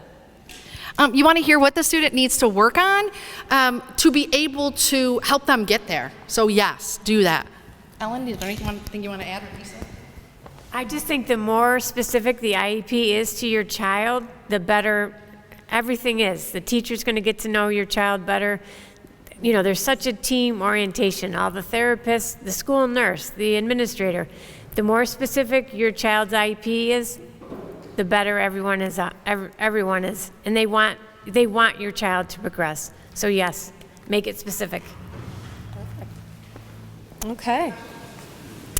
Next question is, what if my child is approved for a service but there isn't one available? For example, speech therapy. Correct. What do I do then? I know that some of the districts have been providing extra special ed services in place of that to try and help with the language issue. Other than that, there's really not, if there's nobody out there, there's really not much that can be done. But you as a parent can try and just help get extra services through the special ed, or just read, talk to your child, and just keep after and asking, have you found anybody yet? Is there anybody? Talk amongst the people in your community and see if they know of a speech pathologist, and maybe you can reach out to them and give them a call and say, hey, are you looking to pick up extra kids? And then kind of get that system working of the communication network. Perfect. Next, how do we know what other transition assessments are out there?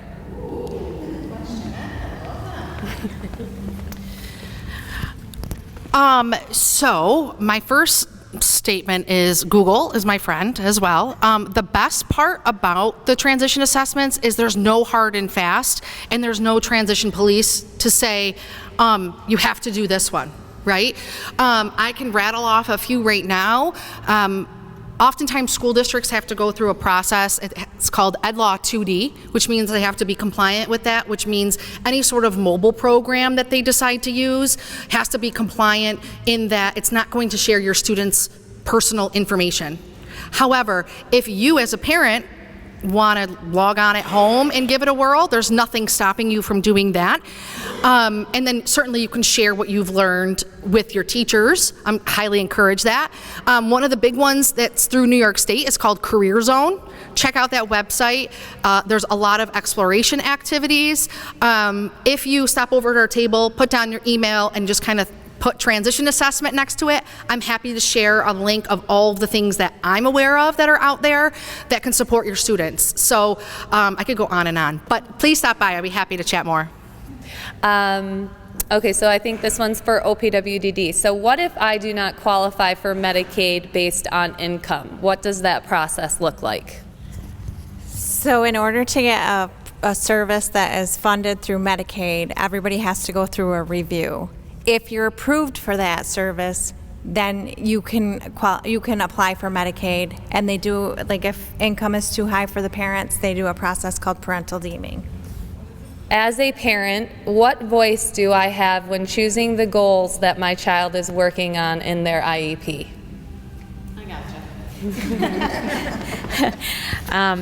As a parent, you absolutely have the voice to say, I don't think that this child needs, that should be the focus of the therapy, but you do also have to recognize that the therapists, if it's a therapy goal, then the therapists are very, very knowledgeable about what steps that need to happen in order to get to maybe where you want that child to be. And the goals might not seem like they are fitting at the moment, but again, those steps that have to be done to get to where you want to go. So I would recommend that maybe you talk with the therapist, or if it's the special ed piece of it and the goals you don't agree with, just have an open discussion about, why are you choosing that goal? I want my child to go in this direction. Have those open discussions so that you can understand what went into choosing that goal and what steps are involved in that educational planning. Is my child with Down syndrome required to stay in our school district, or can we send her to a nearby school out of district for a better program? I would say working with the CSE within your school district would be the place to start if there are referrals to other programs that are appropriate to meet the child's needs. I think the CSE process and the committee is the point of entry to have that conversation. So determining what their educational needs are, and it's a free and appropriate education, so that the CSE is going to define what would be the best free and appropriate educational program in the least restrictive environment that could meet the needs that have been established through that committee. So access to alternate programs all flows through the CSE. Okay.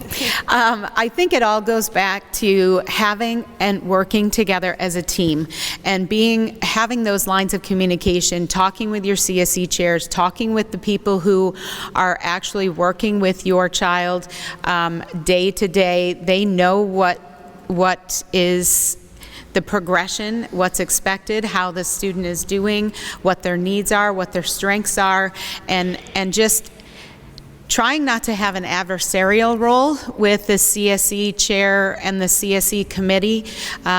Just get your information, have honest communication and dialogue, and I think that process will run a lot smoother.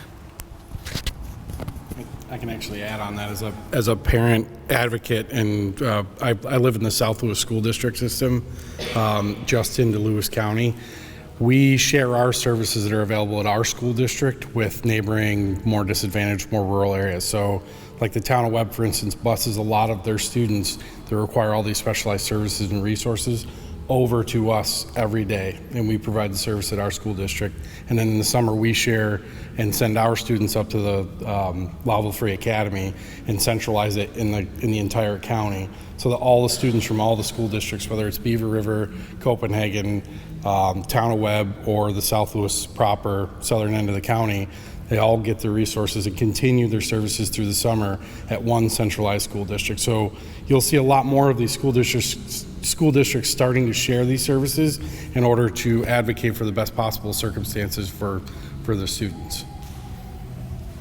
Great. Okay, next question. Do I have to have an official diagnosis in order to receive early intervention services? That's a loaded question. Yes and no. You will absolutely have to have an evaluation of the child's speech, language, and the psychologist and the special ed part will be there. An actual diagnosis from a medical provider, not necessarily, but you will have to demonstrate on the evaluations that there is a need and that the scores are not up to where they're supposed to be. So you want to be at or below the 7th percentile, or 2 standard deviations below the mean, and that is all based on the results of the evaluation by the different providers. So you could, if you had a child that they demonstrated weakness in speech and language issues, they could still be considered for early intervention programs and just get speech services. If the child has demonstrated that they have occupational therapy issues, then the child could qualify for occupational therapy services. So it's not you don't have to have all of the services, but if there is an area that the child demonstrates need based on the results of those testing, then yes, you will be able to get services. That was a great explanation. I want to share just a personal story. My daughter, when she was younger, we noticed some things that she wasn't necessarily walking, she wasn't pulling to stand, she wasn't weight bearing on her legs, and early intervention really saved her. We got her in very quickly, and what had happened was, as Ann Margaret was saying, is that she wasn't evaluated in all areas, but she was evaluated. I got to pick, 3 areas that I felt like might be a need for her. Obviously PT, because I wanted her to have those mobility issues addressed, but they also evaluated her in OT and then did a psychological evaluation to kind of see where she was, which as a parent gave me such peace of mind. But from there, we were able to go back to our pediatrician and say, hey, like her leg muscles need work. What's out there? What's in our community? And we found the root farm. And from there, we did hippotherapy, which, if you're not familiar with that, is horseback riding for students that need to strengthen those muscles. And she went there for about 6 months, and then she started walking. It was just the most incredible thing. Early intervention is just so key and critical. There's nothing wrong with your child, so don't think that. There's supports out there. I know it's easy to say, how could this be my child? I need support. Those are the 2 hardest things to say as a parent. But don't wait, right? Make the phone call, advocate, and even if you don't qualify for speech, you might qualify for OT or PT. And it's okay just to get that one service. Any little bit helps in those early stages. All right. Okay, so this next question actually came from me. It's for OPWDD. Because I get this a lot. At Cal Berman, we do developmental evaluations, and oftentimes we have to have the conversation about not all evaluations are created equal, right? Especially when it comes to OPWDD eligibility. So can you just explain a little bit more about what I mean when I say that as the expert? Absolutely. So I think most often that question arises when we're talking specifically about autism evaluations. And there are, as we've indicated, there's not a ton of providers in our area that do evaluations, and some evaluations are more thorough than others. So when we say that we're looking for a comprehensive evaluation, that means that we're expecting that the evaluator is going through all of that individual's records. They're looking at all of those school records just like we're looking at. They're looking at all of the previously completed evaluations. So if the child was evaluated 5 years ago by someone else, we want to know that that current evaluator reviewed that evaluation. That's really important. Especially if they're rendering a different clinical opinion than what previous evaluators have done. So one key component is doing that record review. Another key component is also including their direct observations with the child or the adult in the evaluation itself. So we want to know what types, it's really essentially a narrative. What are they observing? What signs and symptoms of this disability are they observing in a one-on-one situation? And then in addition, we're looking for any type of assessments that they completed as part of the evaluation. So for example, one of the most commonly used assessments when we think of autism is the ADOS. So we're looking to see, how did the child perform on those assessment measures?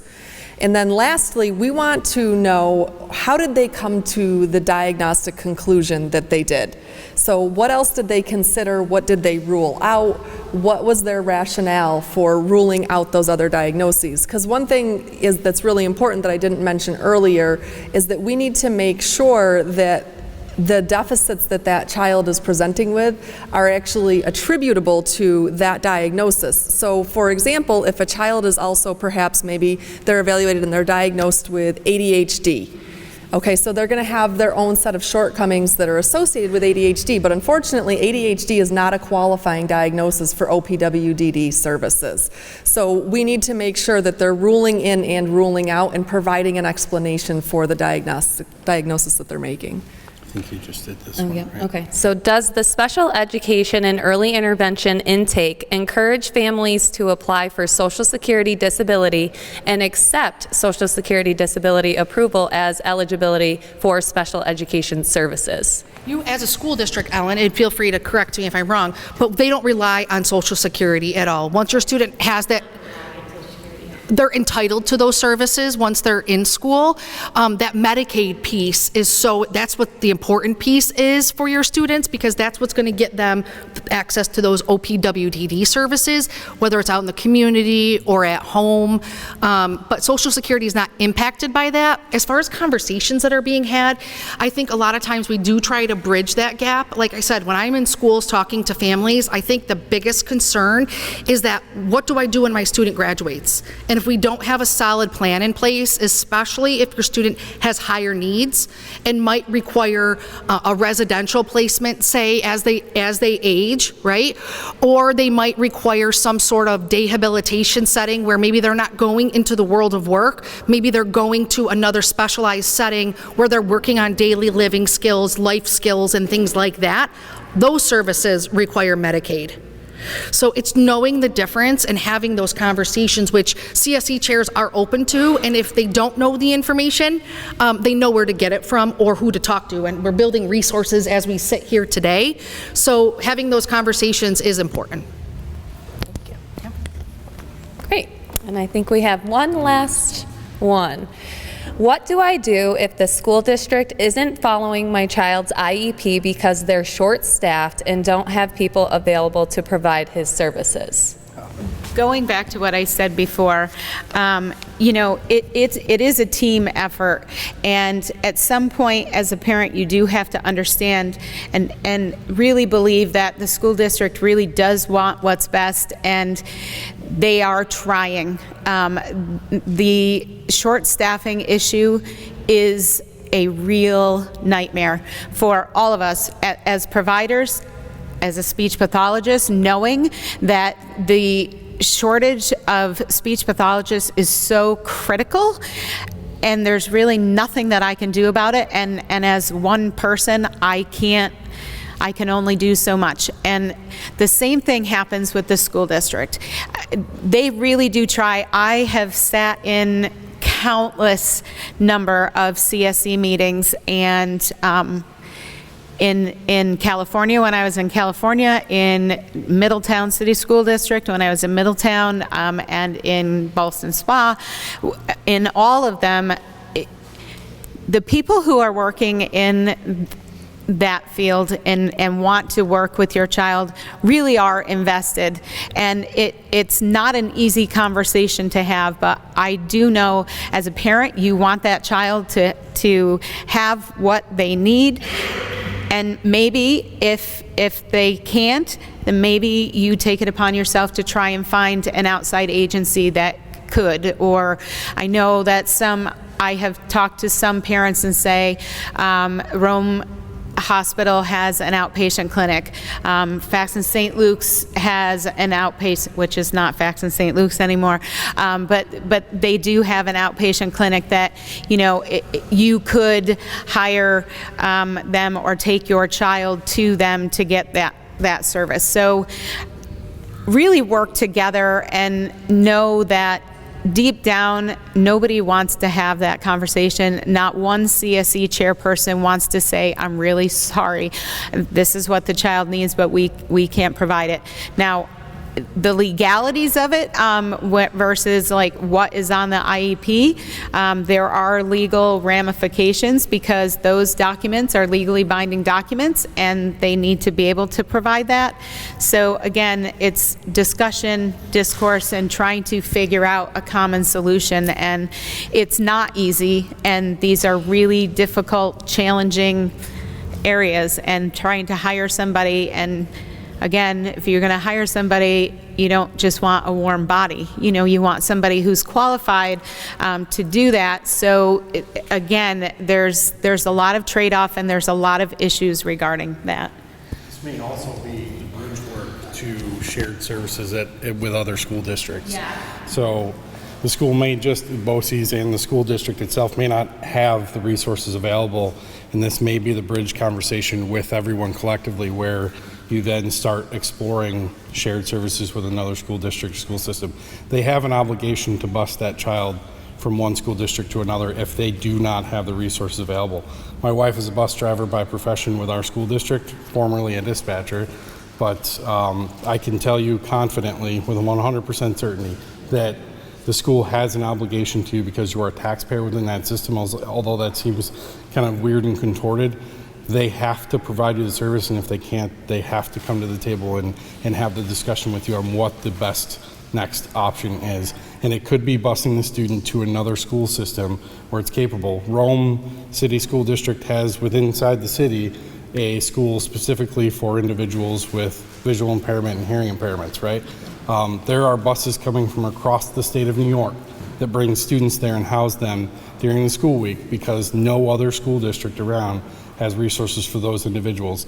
This is the same bag of goods when it comes down to it. So if there are, and that's why I say, kind of owing back to the conversation I had a few minutes ago, my son ends up going up to Lowville for the summer to continue services because they're just not available at South Louis. And then during the school year, the traditional school year, the town of Webb buses their students over to us because, again, they do not have the availability of resources.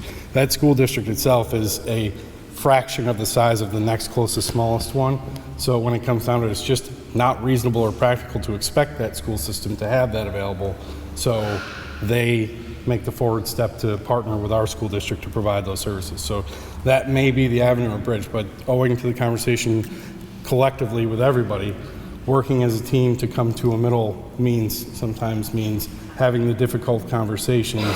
And I've had them myself as a parent of a 9-year-old boy with autism. I've had the conversations. They're very difficult to have, and sometimes we all fear having those, but they have to be had in order to advocate for the person that really truly needs the resources. From a parent to a parent out there, always ask, what are my options? If they're saying, we don't have the resources for this, what are my other options? So there has to be options out there. Don't take no for an answer. But also, like Kathy was saying, make sure they're reasonable accommodations, but always ask, what are the other options out there for my child? If we can't fulfill this need, but what other options are there to fulfill it? That's good. Yeah. And lastly, too, to add on to that, there are various organizations and agencies in the area that provide educational advocacy as a service. So say you don't feel comfortable, or maybe there's a question that you just don't know how to ask, or you're not even sure what to ask, that's a great resource as well. I know RCIL in this area provides that, Arise out in Onondaga County, so just something to consider as well, because sometimes you don't know what you don't know. So having somebody that does it for a living, as a, shoulder-to-shoulder kind of support is exactly what you might need. Okay, that was our last question. Kathy, I'll let you wrap up the first half. What an amazing amount of information that was given today. I just want to thank you all of our panel experts, the providers that came. Thank you so much for pouring your Saturday into our loved ones. Thank you again so much. The Sheriff's Office has graciously provided breakfast, lunch. Please help yourself. We're going to take a short break, and then we'll break into our afternoon session, which is focusing on adults with disabilities, your pre-teens, all the way up through their lives. We have amazing providers here. Check out the tables. Velawcity is here to make your legal problems go away. Right? No pressure, but well, those are things that, as a parent of an individual who's going to be 31, I've had to see a lot of different facets of this thing. And my prayer was always, Lord, let me carry the heavy end. If this is a cross for a while, let me carry the heavy end. And by doing that, we have to make those decisions. You're going to be hearing from Francesca Bevivino with ARC Oneida Lewis on guardianship. Like I said, Velawcity is here to make your legal questions and problems go away with those plannings and those special needs trusts. We have a representative here from a great funeral home, because even those decisions have to be pre-planned by parents. They're difficult and they're hard, but again, if you're equipped, you can do this. And I just want to leave you with a few little tidbits of wisdom. Like I said, I've been in this trench for a long time. Better Together is the organization that I founded years ago to help parents to have a safe place to come together, to talk about those hard places, to cry to one another, to bless one another with our victories, with our hard places. You're all welcome. If anyone wants information, I'll be available.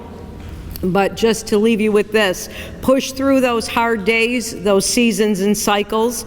There will be breakthroughs, there will be times of refreshing, and there will be victories. Celebrate every single one of your victory. I don't care if your child ate a vegetable for the first time. It's worth a whole party. Your hard places or your suffering will either leave you with being better or bitter. Choose better. You can become strong but not hard. You will become hardened to difficulties. You will be met on your journey. These amazing individuals that have come out today have come alongside to help you on this journey. Remember that you can be powerful or pitiful. Choose powerful. You can be strong, but always remain respectful to the people that have come out alongside of you, whether they're educators or agencies. They're here to help you. They're here to help make those plans and those pathways a little brighter. As a rule of a parent that I want you to follow is never, ever, ever compare yourself or your child to other people. You are on your journey. It's your road. I know that as a parent, sometimes we have to grieve those milestones and those hard places, those places we want our kids to get to. They're going to get there. It just might take a little longer, and it just might look a little different. And never, ever forget to care for yourself. You know, when you're on an airplane, they tell you if there's a crisis, put your own mask on first. So always take time, whether it's spiritual care that Better Together can provide, we're Christ-centered, or some other form of hope or help, your place of faith. Get there to get hold of that strength so that you can better care for yourself. And by no means ever, never give up. So now you can go enjoy lunch. Thank you.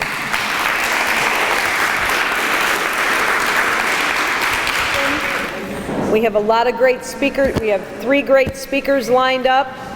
I'm going to take a minute and reintroduce to you the Oneida County Sheriff's Vulnerable Population Advisory Committee. Starting first, Sheriff, where are you?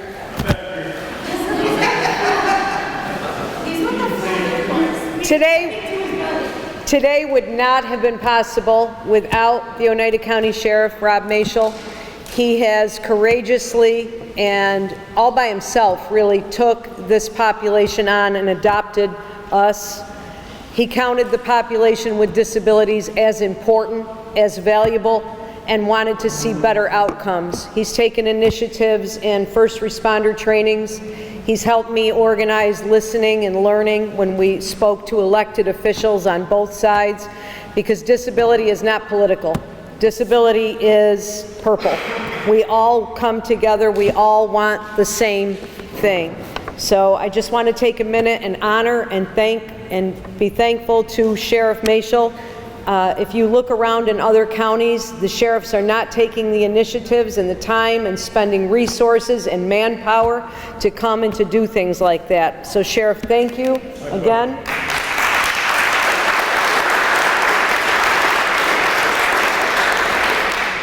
We have with us today Matthew Yelton.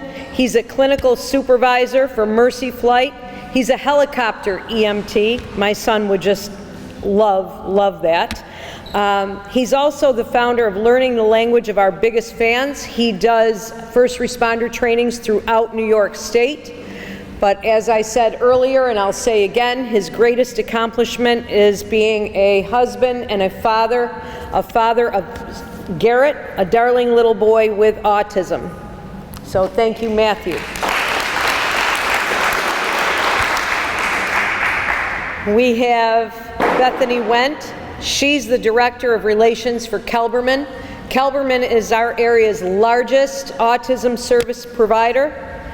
Bethany plays many roles. She is a woman of excellence. She's a pivotal member of Kelberman's staff, and she has brought, through her many initiatives, has brought inclusion, awareness, and acceptance of those with autism and disabilities to amazing levels. I personally am very grateful for Bethany Wendt.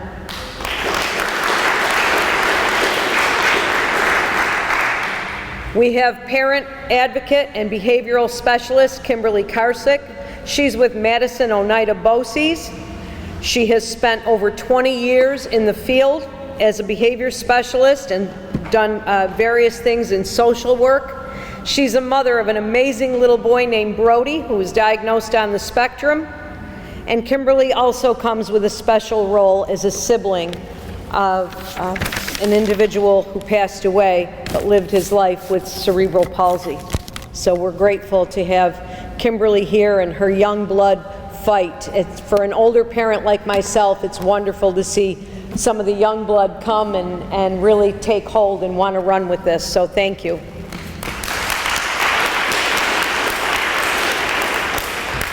We have Margaret Bouska, who everyone was privileged to hear from this morning. She is a speech and language pathologist in the Holland-Patton School District, and she specializes in apraxia.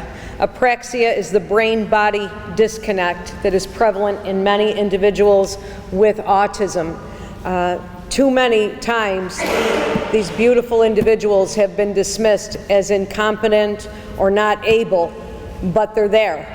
They're there, they just can't get it to their mouth and to their body. And so this precious woman helps them make those connections. So Anne, thank you.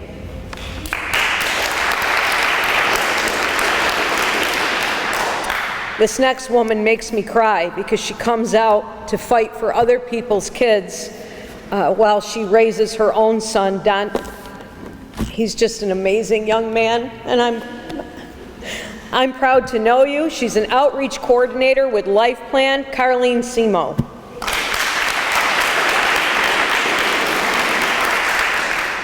And right by her side is another two-edged sword who comes as a father and a professional, leading us many times in the fight, never giving up and never accepting no for an answer within reasonable standards. Ron Lubert.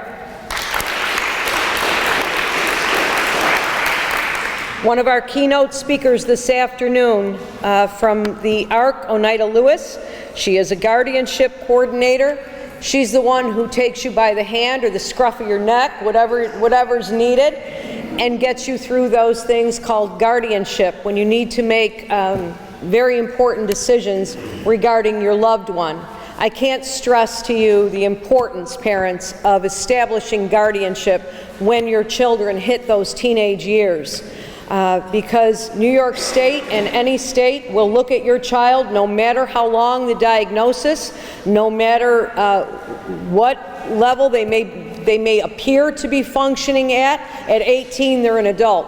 So it's important that you establish guardianship and listen to what this woman has to say. She's an ace in my deck of cards in our own personal fight. She's strong, she's assertive, and she's no nonsense. She's Francesca Bevivino.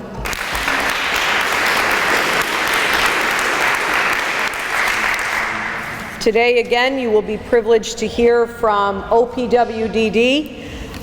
Parents, don't take it lightly when your state sends 3 offices that help people with developmental disabilities. Today alone, you could have been upfront and personal with OPWDD, with the Justice Center, and the New York State Department of Education, which you will be blessed to hear from Sara DeFazio later this afternoon.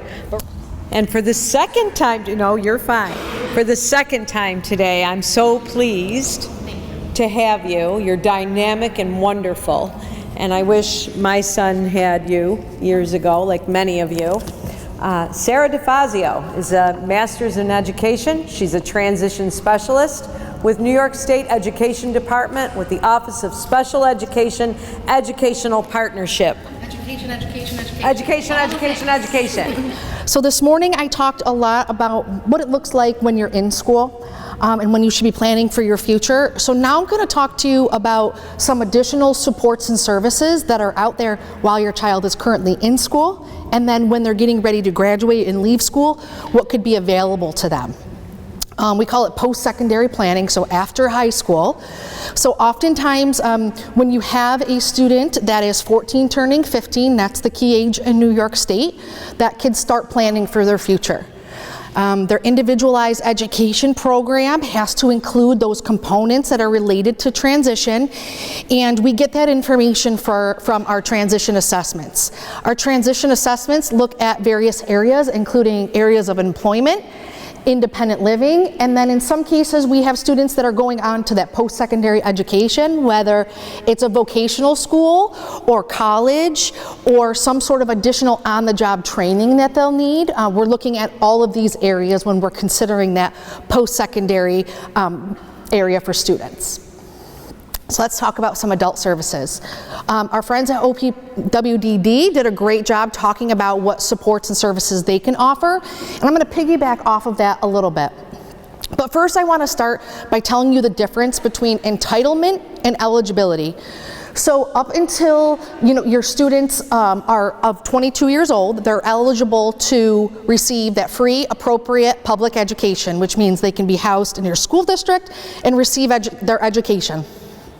After that, students transition into the world of eligibility, and that's where they visit our friends at OPWDD, or they'll visit the Office of Mental Health, depending on where that support is needed, and they'll apply for those services. So when they're in school, they are eligible, they automatically receive OT, PT, speech, the special instruction, all of the things that encompass the student's individualized education program. But once they leave high school, then they have to become eligible. So you might have heard of IDEA, which is the Individuals with Disabilities Education Act, and that's what school districts, BOCES programs, that's what they utilize as their foundation, right? So under the IDEA, parents and guardians and students, they're advocating for the needs of their students. Parents and guardians have access to student records. It's easy just to say, hey, I'd like a copy of my child's IEP, and great, here it is. The school district is responsible for the student's evaluation at no cost to the family. So every 3 years, your student is reevaluated in specific areas. Also, in my role as a transition specialist, conversations should be happening annually where students are talking about what it is that they want to do. It changes over time, and our goal in the school system is to help them reach their ultimate goal once they leave our doors. Parents and guardians, you set the goals and the management needs for the students, so you know what your student needs to be successful, so you're able to have those conversations in a larger group and talk about what those needs are.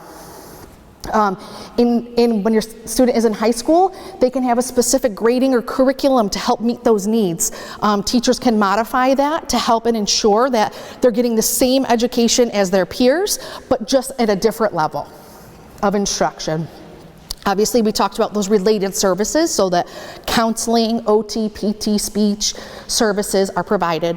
And then lastly, when your student is in school, that transportation is provided to and from. Switching on the other side, under the ADA, this is when our students are graduated from high school. So they're no longer afforded those entitled opportunities. Now they have to be eligible for those services, and in that case they have to learn certain skills to be able to talk about what they need.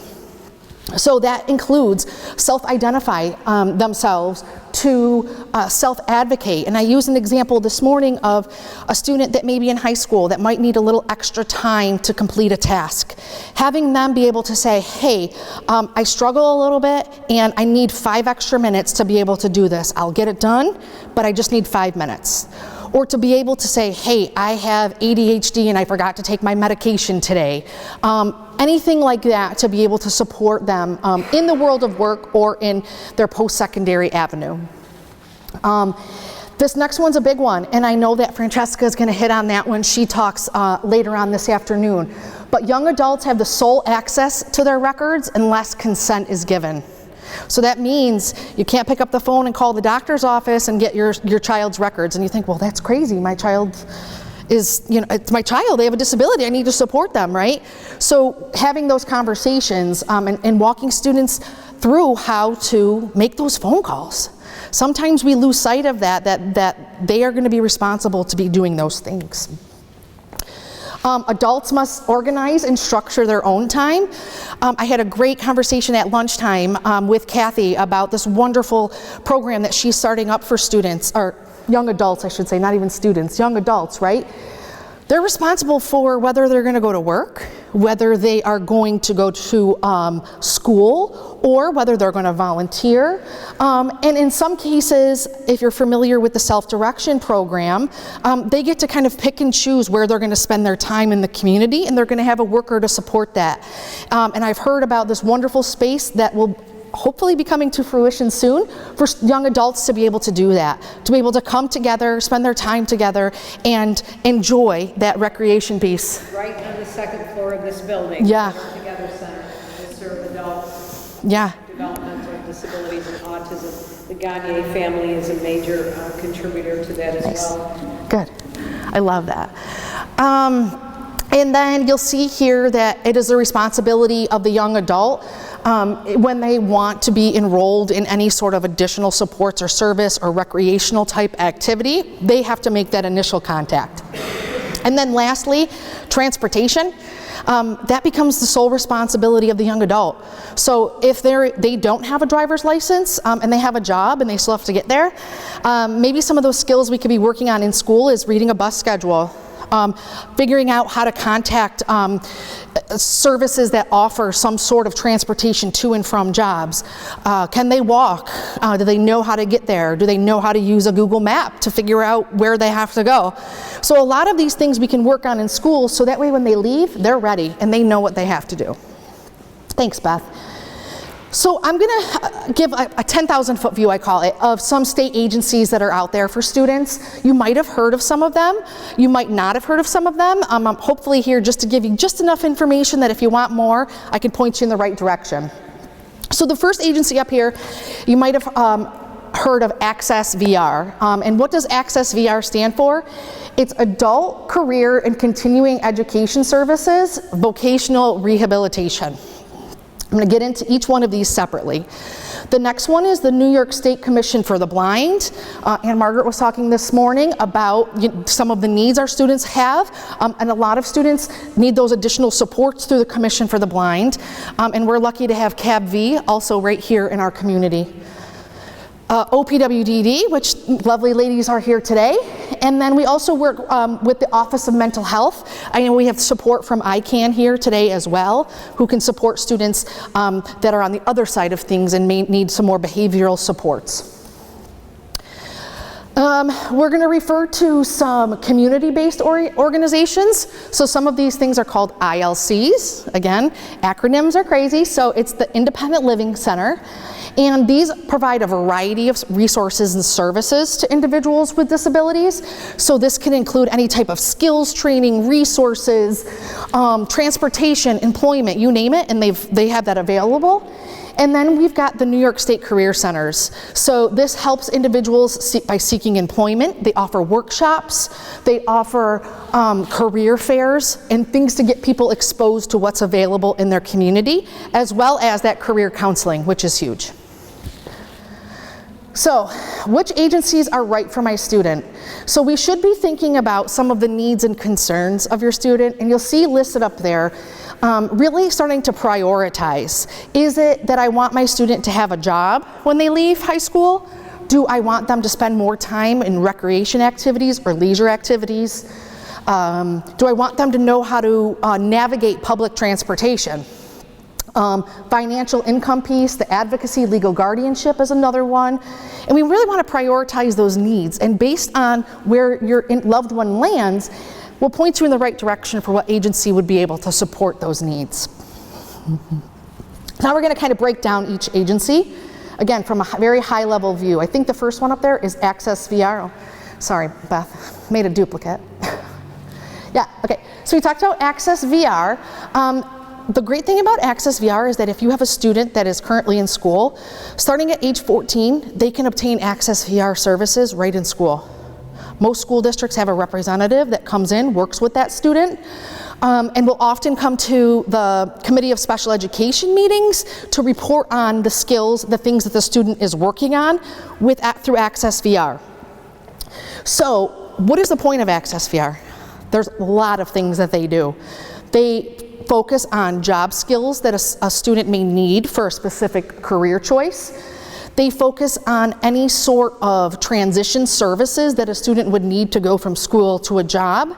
They also help with job coaching on the job, right? If you have a student that's working, they can shadow that student and help them, and then speak to them afterwards and talk to them about maybe some soft skills training or where they fall short to be able to strengthen their employability skills.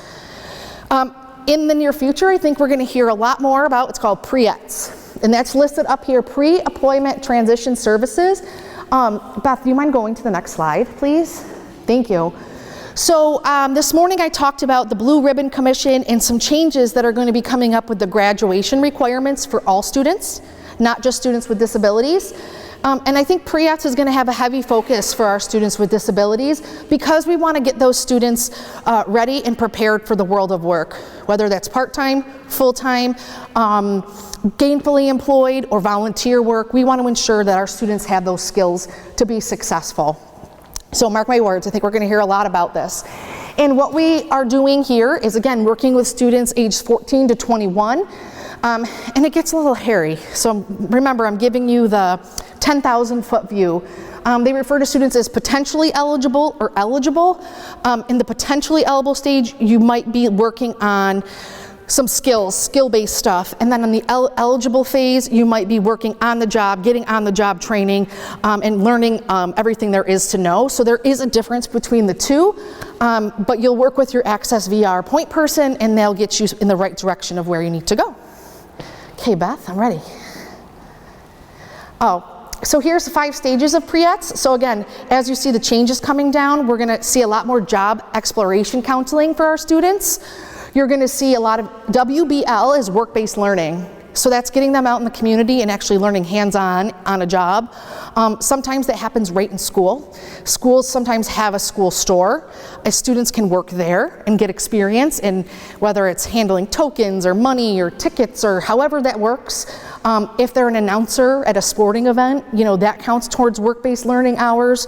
Any sort of experience that they get in a career of their choice can count towards those hours.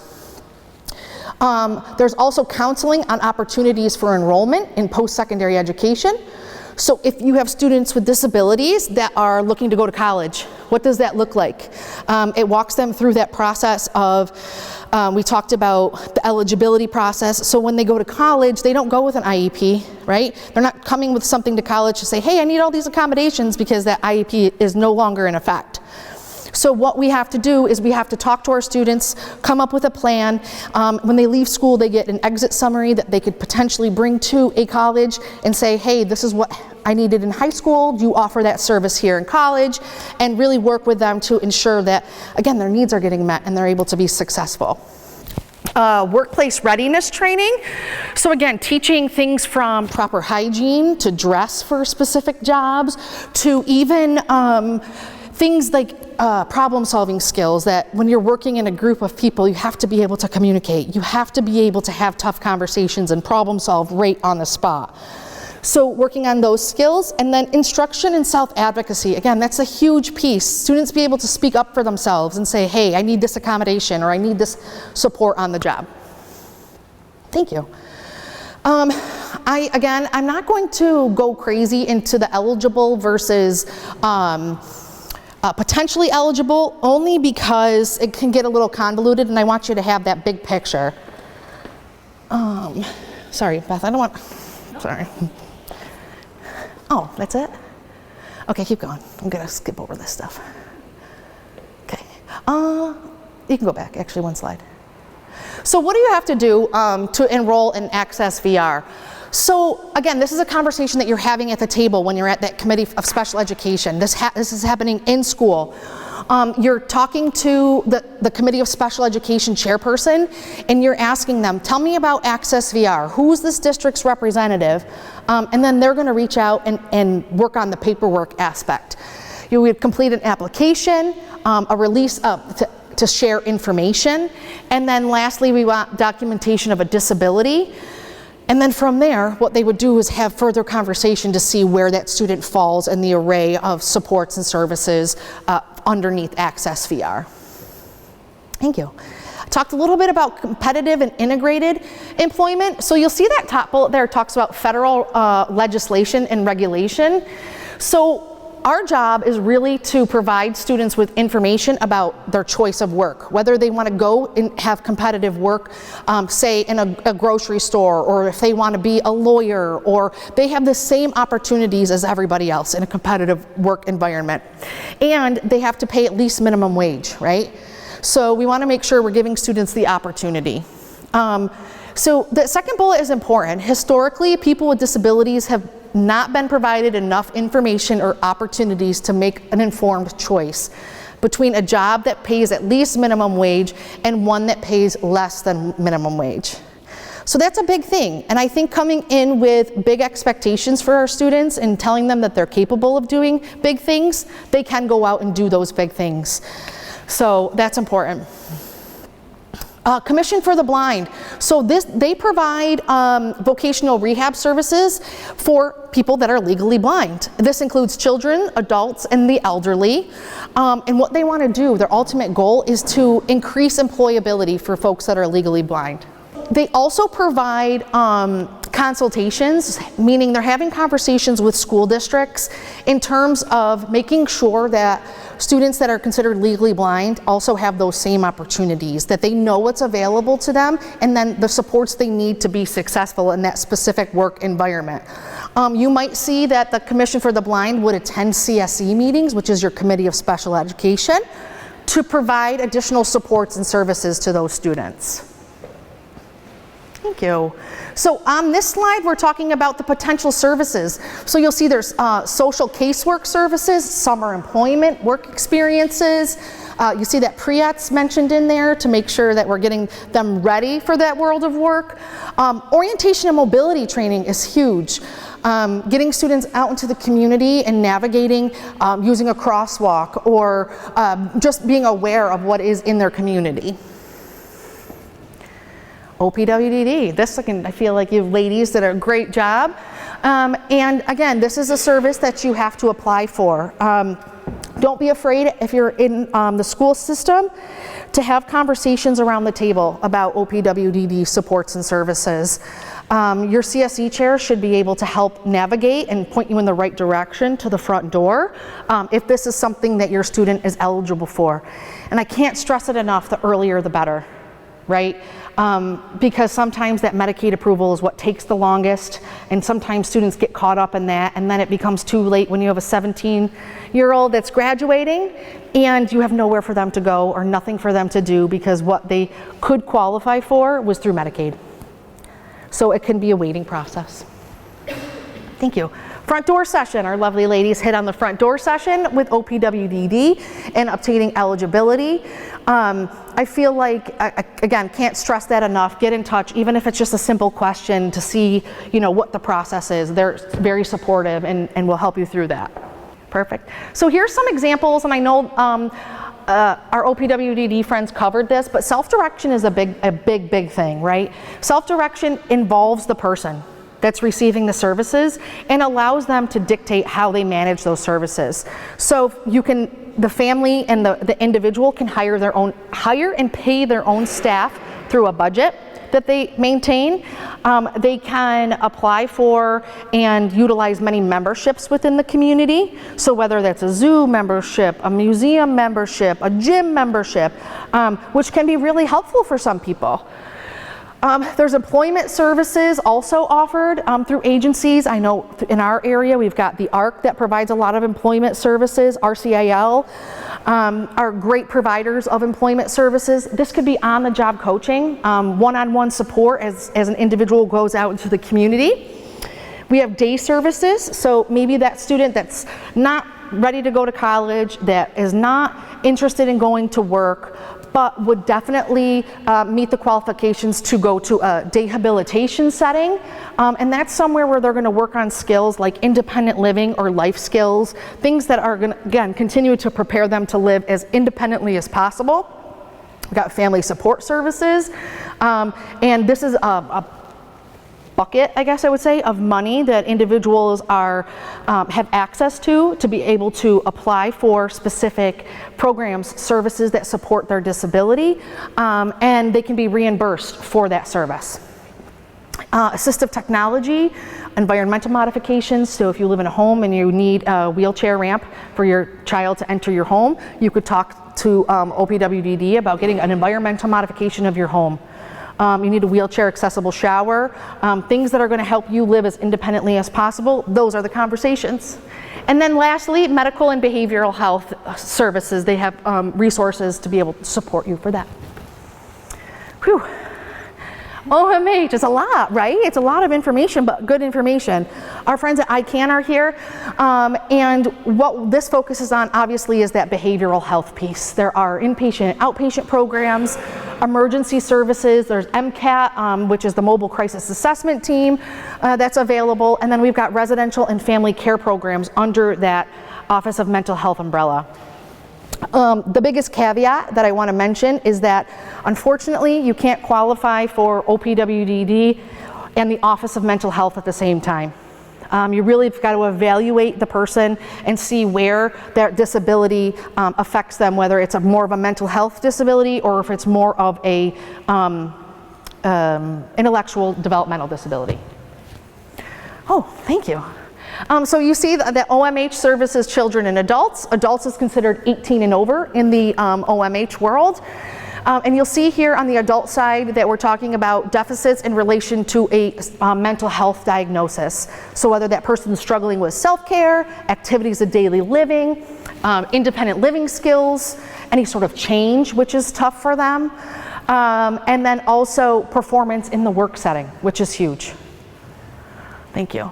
This goes through the OMH application process. So you're going to start by contacting the County Department of Mental Health, and it's also known as SPOA, which the SPOA stands for Single Point of Access Coordinator, and that's through the county.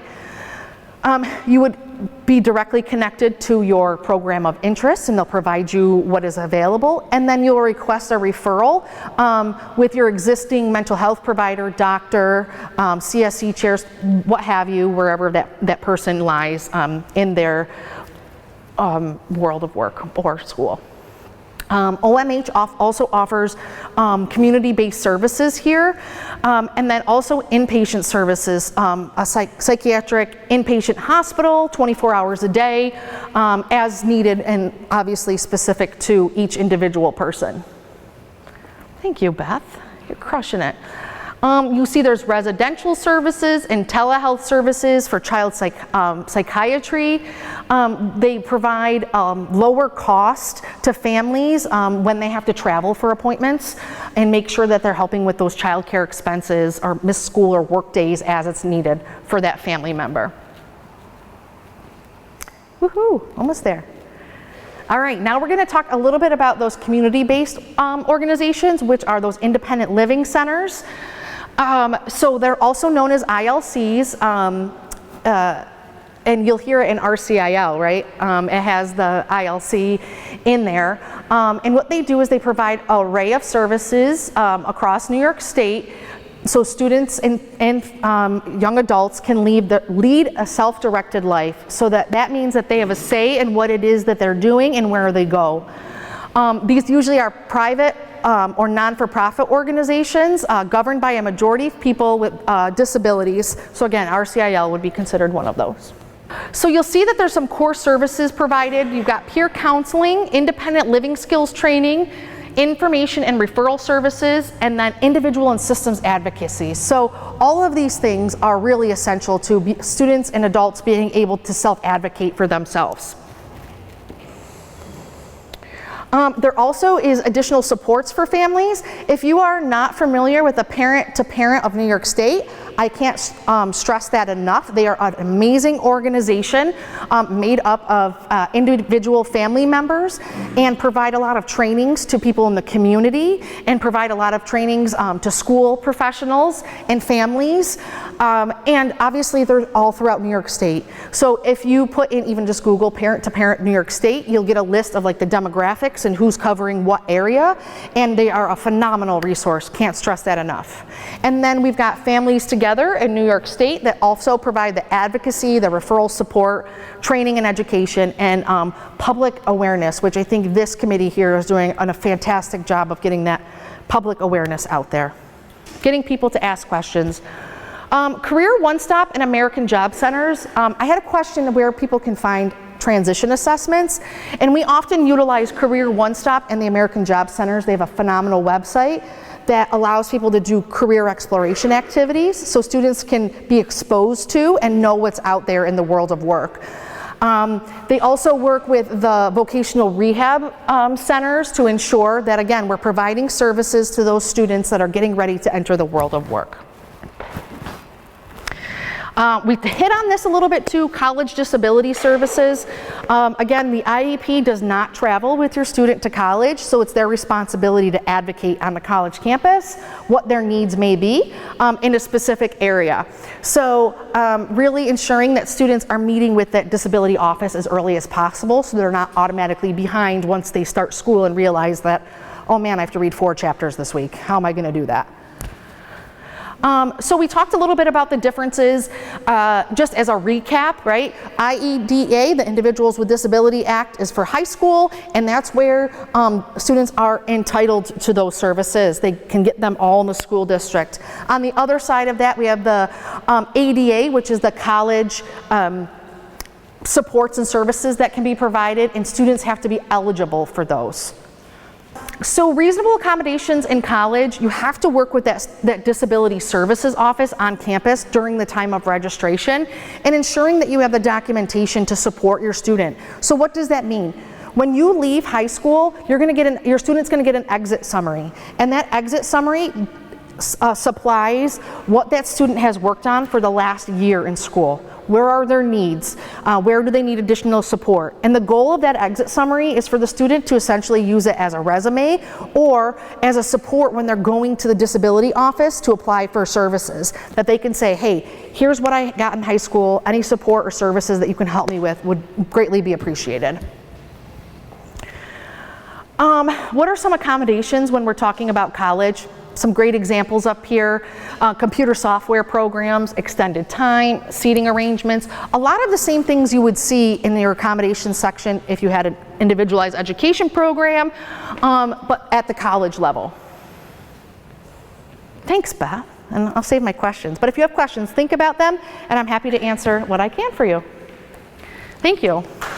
Thank you, Sarah. That was amazing. I do want to remind parents, you are your best advocate for your child. You are the one that's in there day to day, day in and day out. You know the strengths, you know the weaknesses, you know what they're capable of.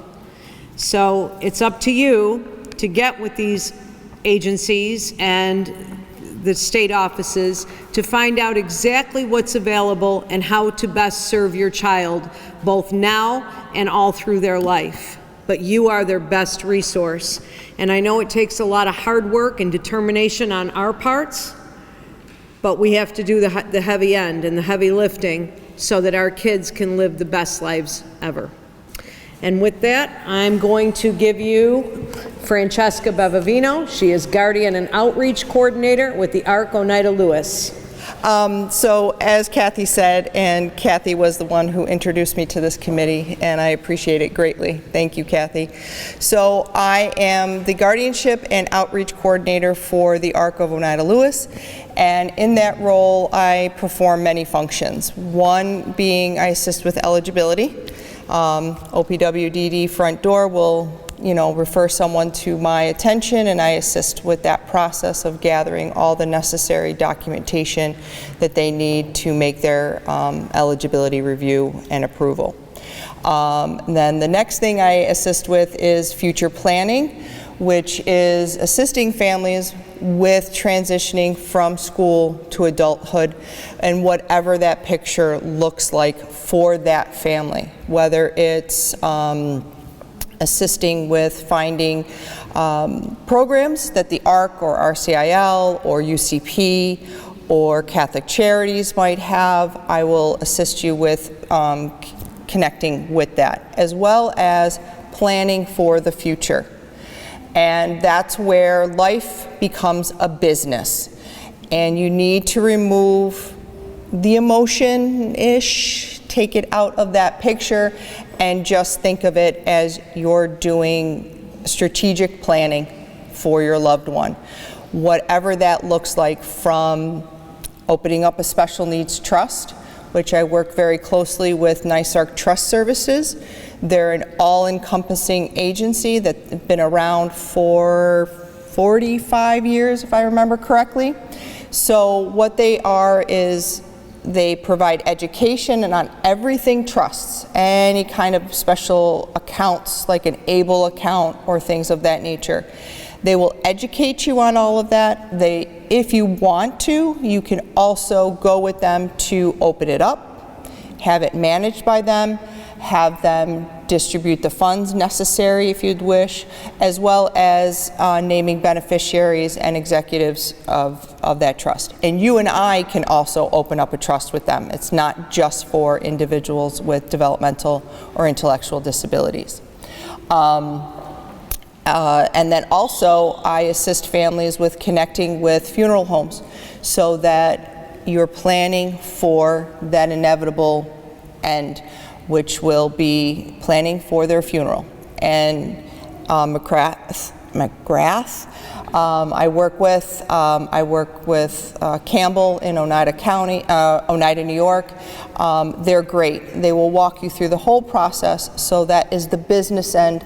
So God forbid that time comes, you can concentrate on those things that matter the most in the family and processing that process. And the business end has already been taken care of. And then I also assist with guardianship, 17A specifically, but I would like to go through the least restrictive to the most restrictive. The least restrictive is something that New York State has just recently recognized, which is supported decision making. And what that is, it's an individual-driven contract with a circle of supports that they have created over the years or have just created just in life in general. What it is the individual works with the facilitator through Supported Decision Making New York. They're the ones who train in various persons and agencies with the process. And the individual works with that facilitator to develop a circle of support and to make that contract. And now New York State, I'm not aware of a document per se that they have approved and is legally binding, but they're working on it. So, like I said, it's an individual driven. So mom and dad, yes, you may think that this is a great thing and you want to work with your, son or daughter with it, but they have to do the work. So you can introduce it to them, but then they have to follow through on it. And if they do, awesome. Then you have this circle like you and I have. We have a mechanic friend who we go for cars, or we have, John who will help me with my apartment, or something of that nature. Just like you and I have, we call people that we know for certain aspects. And that's the same thing with supported decision making. The next level to that is any attorney. You can have a power of attorney, which is now you're designating someone, and the individual, again, has to be able to provide consent for that and understand what they're saying to John. I'm going to let you handle my finances, or Mary, you're going to just do my property. Things of that nature. They have to understand who they're designating that responsibility to, and it is with an attorney present.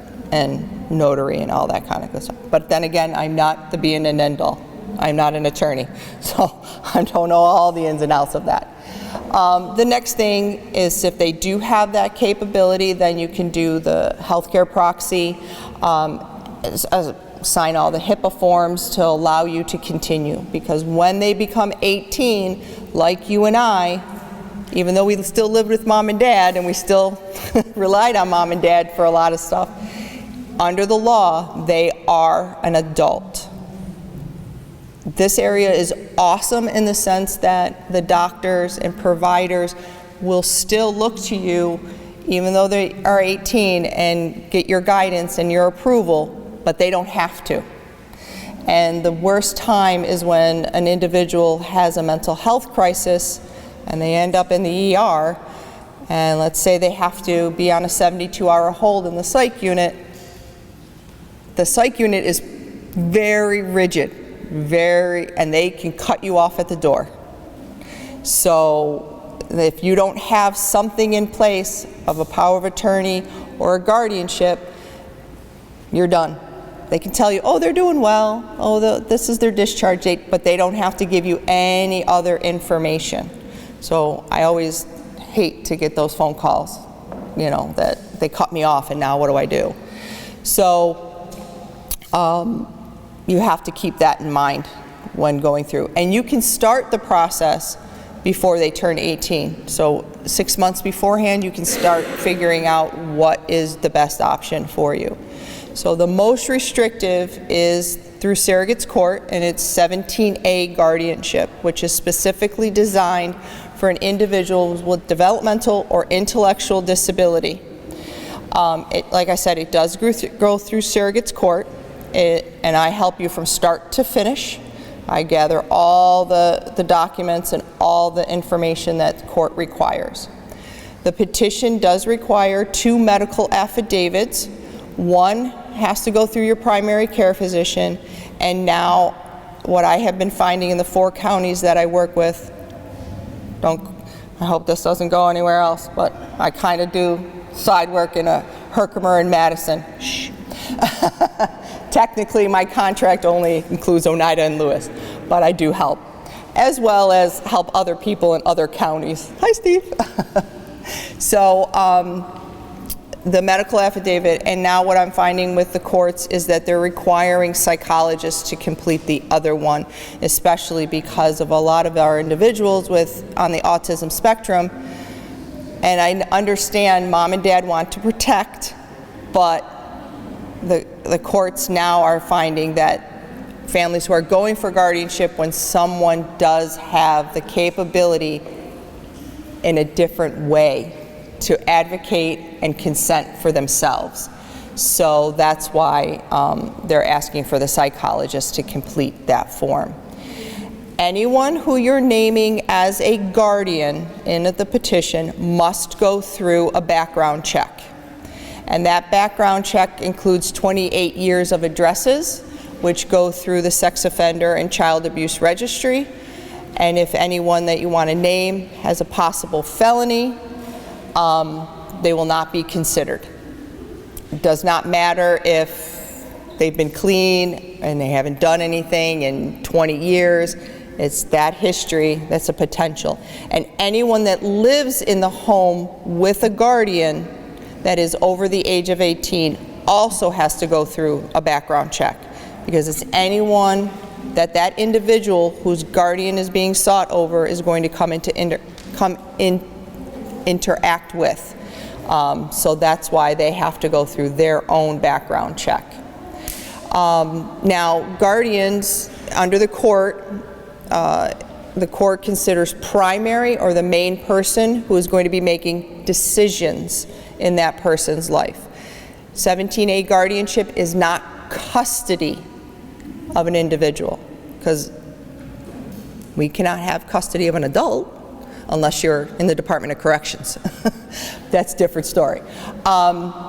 So this is decision making, and the decision making covers medical, dental, up into including residential. I also like to say that this is the most restrictive, and it's basically deeming the individual incapable of understanding or appreciating consent. Okay? Now, the other aspect of my position is I'm a corporate guardian, so I'm the guardian of last resort, or if a family member wants to name us as a guardian, we function in the same capacity as you would, except they don't live with us. So they can live in an ARC house, I'm not saying they can't, but if they live in a state house or with UCP or with another private agency, we can be named as a backup guardian.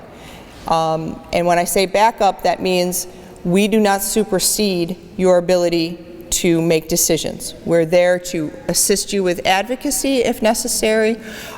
We just do annual reports to, see how they're doing at that point in time. Okay? So the primary guardian makes the decisions, and then you can name what we call standbys or your backups. So anyone that is willing and able to step in, God forbid something happens to you, that they will be able to continue the guidance and oversight and advocacy for your loved one. Okay? So like I mentioned, the other part of my position is corporate guardianship. For myself here in Oneida and Lewis, I am your girl, as lack of a better term. I am guardian for several individuals, and I advocate for them. New York ARC likes to call me the bulldog with a pit bull attitude, but that's how I get the job done. So I go to meetings, I go to medical appointments, I visit them at their homes, at their day programs, we go to lunch. I have a summer get-together that we have, so it's a fun time for the committee and myself to interact with the individuals outside of their house. I also have a holiday party that we get together, and I get paid to go Christmas shopping for them. It's fun. And we celebrate birthdays, any milestones that they want to do, and then, like I said, I advocate for whatever their life dictates that I advocate for. And our philosophy at the ARC is we allow the individuals to make the decisions that they're capable of making. I'm there to do the ultimate decision making, up until including end of life. So, and that end of life, I am there for them up until their last breath. I hold their hand, whatever that looks like for them, I do for them. And I can tell you it's emotionally draining, but I'm there for them, and they know that I'm there until the end. And that's where I'd like to talk to you about, because when you do get 17A guardianship, there is a paragraph in your guardianship that is called 1750B, which is pertaining to end of life. Now, we're all familiar with Willowbrook and the horrendous and Geraldo-ish thing that he did, which is great. We had the worst, actually. Willowbrook was just the attention seeker, but Rome Developmental Center was 10 times worse than Willowbrook. And back then, what they used to do for the DNIs would put down their disability as the precursor or their terminal diagnosis. So now there is a process involved, and it's not taking away the guardian's ability to make end-of-life decisions. It's ensuring that you have been provided all the information and all the options, as well as preventing the hospital from pushing things or determining what should happen to your individual. I will use an example. One of my first individuals that I grew to love, we were in the ICU, an attending physician came in, and literally in front of the individual, myself and the staff that were supporting him, literally said, "Why are you bothering?" I went totally red. Saw red rats, and I literally said, "Excuse me, you need to come out into the hallway." And I said, I need a new attending, and I need them now, and you will never come back into this room again. And he's like, you can't fire me. I said, yes, I can, because in an ICU, there are at least 2 to 3 attending physicians at any given time, depending on the needs of the ICU. I said, get me a new one and get me it now. He asked for my CEO. I said, greatly, fine, here you go. Here's her private number. Here's the COO, CAO. Here's all their numbers. You can kindly give them a call if you don't agree with me. And I immediately got on the phone and I let them know what was going on, and they're just like, you did a good job. Let them call. I said, no problem. So that's the kind of situation and mindset of some physicians in the area, and that is why I say that this process is involved, so to protect everyone involved. So if they do live in a certified setting, MHLS does come in and review to make sure that everyone has been involved, and then they also have to write a letter of agreement or disagreement to what is being proposed, as well as if they are in a certified setting, the CEO of the agency needs to be involved, and then they can sign off on it. Okay, and now it's called the MOLST form. That's the DNR, DNI. It's bright pink. You can't miss it. And that does delineate everything that you would like for end of life, whatever that looks like for your loved one, whether it's no resuscitation, or you might want to have a trial period of fluids or intubation, whatever that is, it is delineated on that sheet.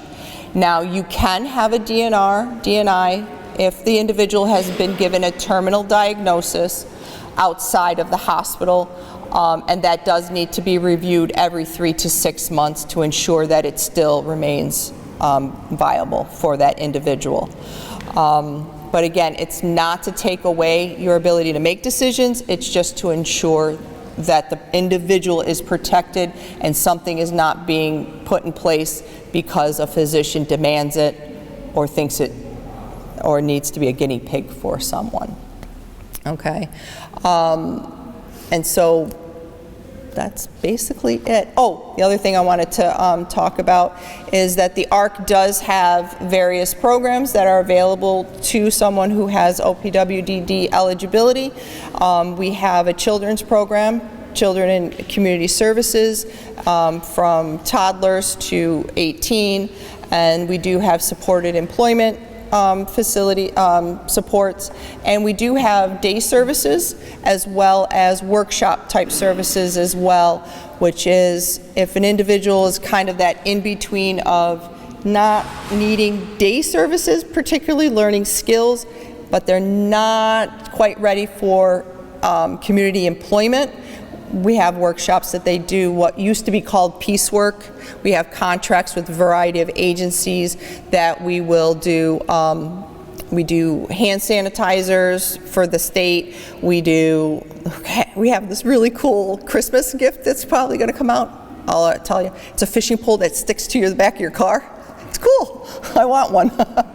And then we also have contracts with larger entities in the area, like Matt's Brewery. We box all their beer. So like for the summer, we get the 6-packs and we do your 6-pack variety, and we do other larger jobs. And there is a site here in Marcy as well as up in Lowellville, because we're up in Lewis County as well. So we do have a variety, and our houses go throughout the county. And we do have sister agencies throughout the New York State, so we're everywhere. The only agency that does not have guardianship is Oswego County. They just don't have anyone right now that's under corporate guardianship. That could change, who knows? But yeah, and the corporate guardianship process is lengthy. Just so that you're aware, it is a year-long process. It's because we're getting to know you from start to finish. That includes you, what your outlook for your loved one is once you're not here anymore, and how we need to proceed with the advocacy for that loved one. And then we also do submit the petition to the court to then name us as backup guardian. Okay, so obviously if there's any questions, let me know. Thank you.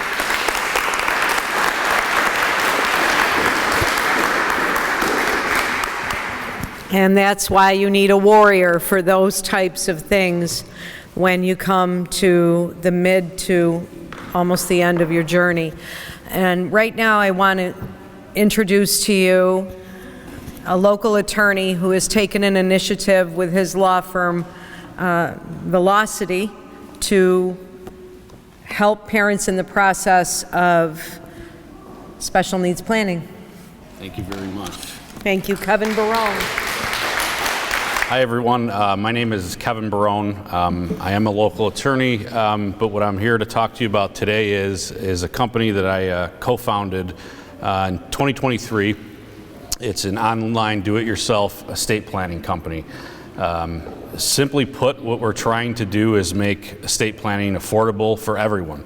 As I'm sure you probably know, it is an expensive process, and we believe that estate planning is a fundamental, essential thing that every family, every person, every couple needs. But before I get into that, I just want to tell you, I'm so thankful for Kathy for letting me be a part of this today.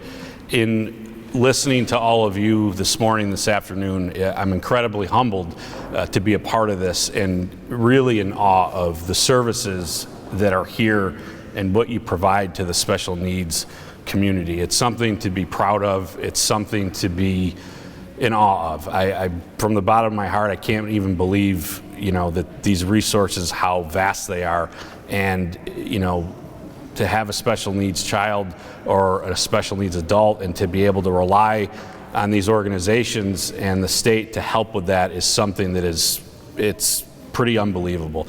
So thank you for allowing me to speak today and to even be a part of this. So our company, we founded in 2023. We're a startup company. It's created by myself as an attorney and my partner who's an estate planning attorney. We created this company to empower individuals to be able to do this yourself, okay? So as an attorney, I can tell you that people come into my office, they don't necessarily want to be there for a variety of reasons, and when you put in the estate planning component into it, it's even harder to get people to do it. You're going to somewhere, you're taking time out of your day that you don't necessarily want to. You're going to a place that you probably don't want to be at, which is a law firm. We have, it can be stuffy in there sometimes. Then you're going to go talk about something that is probably hard to talk about. First being, your own demise. And then if you're a special needs family, you're talking about a special needs child or adult, which is a topic that is very dear and, fragile to a lot of people that are talking about it. There's a lot of emotion built up in that. So when we already had the do-it-yourself online estate planning capability, and we were working with a company called David's Refuge. If you don't know about it, it's a company that provides care to the caregiver. So if you're a special needs mom, dad, caregiver, they provide services and support to you. So while we were kind of marketing, our service, we sat down and we talked with the CEO, and, my co-founder, does testamentary special needs trusts. And, the CEO at the time said, is there any way that you guys could put that into your program, into your software? And we're like, that's a great idea. We'll talk about it. So we got with our web development team, and sure enough, they were able to create a testamentary special needs trust as part of our estate planning that's offered through Velawcity. And we're actually one of 2 companies in the United States of America that offer an online do-it-yourself testamentary special needs trust. So we're very proud of that. And, being here today, a couple of things. First, what is a testamentary special needs trust? Okay, what it is, it's a trust that is set up by a parent or a guardian or someone that has power of attorney over a child, it could be an adult child. And what it is it's setting up a fund, okay, for that beneficiary, whether it be a child or an adult, that you're going to fund while you're living, okay? And then when you pass away, the trust is then, the monies in those trusts are utilized to help them with whatever they may need, okay? Now, the important part about the Testamentary Special Needs Trust is many individuals that are on Medicaid, that are special needs, they can be on Medicaid, they can be on Social Security, they could be on SSI. Now, the limitations of those programs could be as low as $2,000. So you have this situation where you want to keep this beneficiary, your special needs child, your special needs adult, your sibling, a parent. You want to keep them on these Medicaid benefits. You also want to keep them on SSI. Now, how do you do that and still provide extra help, that could be, more education? Basically, what you're funding is the further improvement of their life.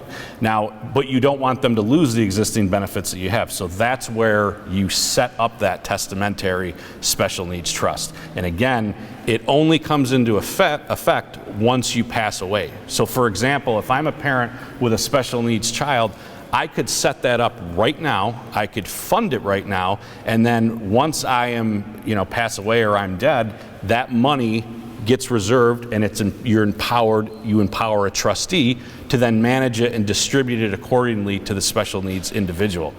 So with our program, with our company, you would go on our website, it's www.velawcity.com, VLAWCITY.com. So within 20 to 30 minutes, you're going to answer a series of questions, and one of them is setting up a testamentary special needs trust. You're going to, upon the completion of it, you're going to get a last will and testament, you're going to get a power of attorney, you're going to get a guardianship if you have children, you're going to have a HIPAA, you're going to have a healthcare proxy, you're going to have that special needs testamentary trust. All of that is completed the minute you click complete at the end of it, okay? So you can do this sitting at home, sitting at your kitchen table with your loved ones. You don't have to come to my office. You don't have to go see a lawyer. We basically take that entire equation out of it because everyone's busy, and it's so important that no one gets around it and no one gets around to it, that we want to make it so easy that you just do it yourself. Now, in the Testamentary Special Needs Trust, that space, so many families, that we've talked to, it's the amount that things that you have to deal with on a daily basis just to take care of that special needs child or adult, it can be overwhelming. And some of our customers that we've talked to, they're like, we just want to have some type of empowerment or power over it, some type of autonomy to do this. And that's what we offer here, because you don't have to wait for someone, you don't have to wait for an attorney, you don't have to wait for anybody. You could do it yourself. You could set this up now and take a little bit of power back for yourself to fund and to provide for your special needs loved one now. And that's what we've done here with Velawcity. And I think, for us, we believe that the expense sometimes of creating a testamentary special needs trust can be substantial, and it doesn't have to be. What we offer, which is included in your overall estate plan with the will, healthcare proxy, guardianship, power of attorney, it's $150 for an individual and $250 for a couple, and you could do that and set up a testamentary special needs trust for your child today. And we, with the organizations that are here, this is just another quiver in your case, another power, another tool, another thing for you to utilize to help your special needs child or adult or sibling or parent, whomever. It's just another powerful tool that allows you to take some of that authority back, fund it. Okay, so then in the event that you pass away, you know that you put away money for things that they may need, extra things that may not be covered by Medicaid or SSI. And so that's Velawcity. That is our testamentary special needs trust option and our offering.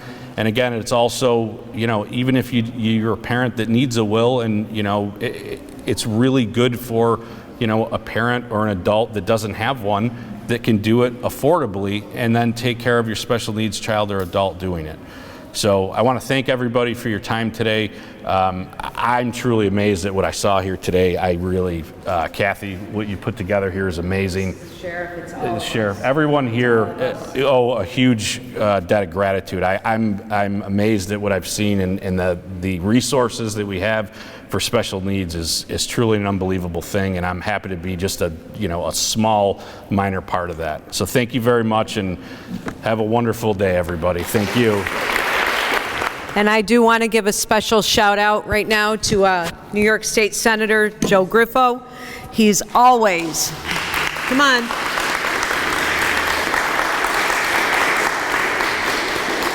He has always supported the population. He's always here for us, and we appreciate you so much, Senator. Thank you.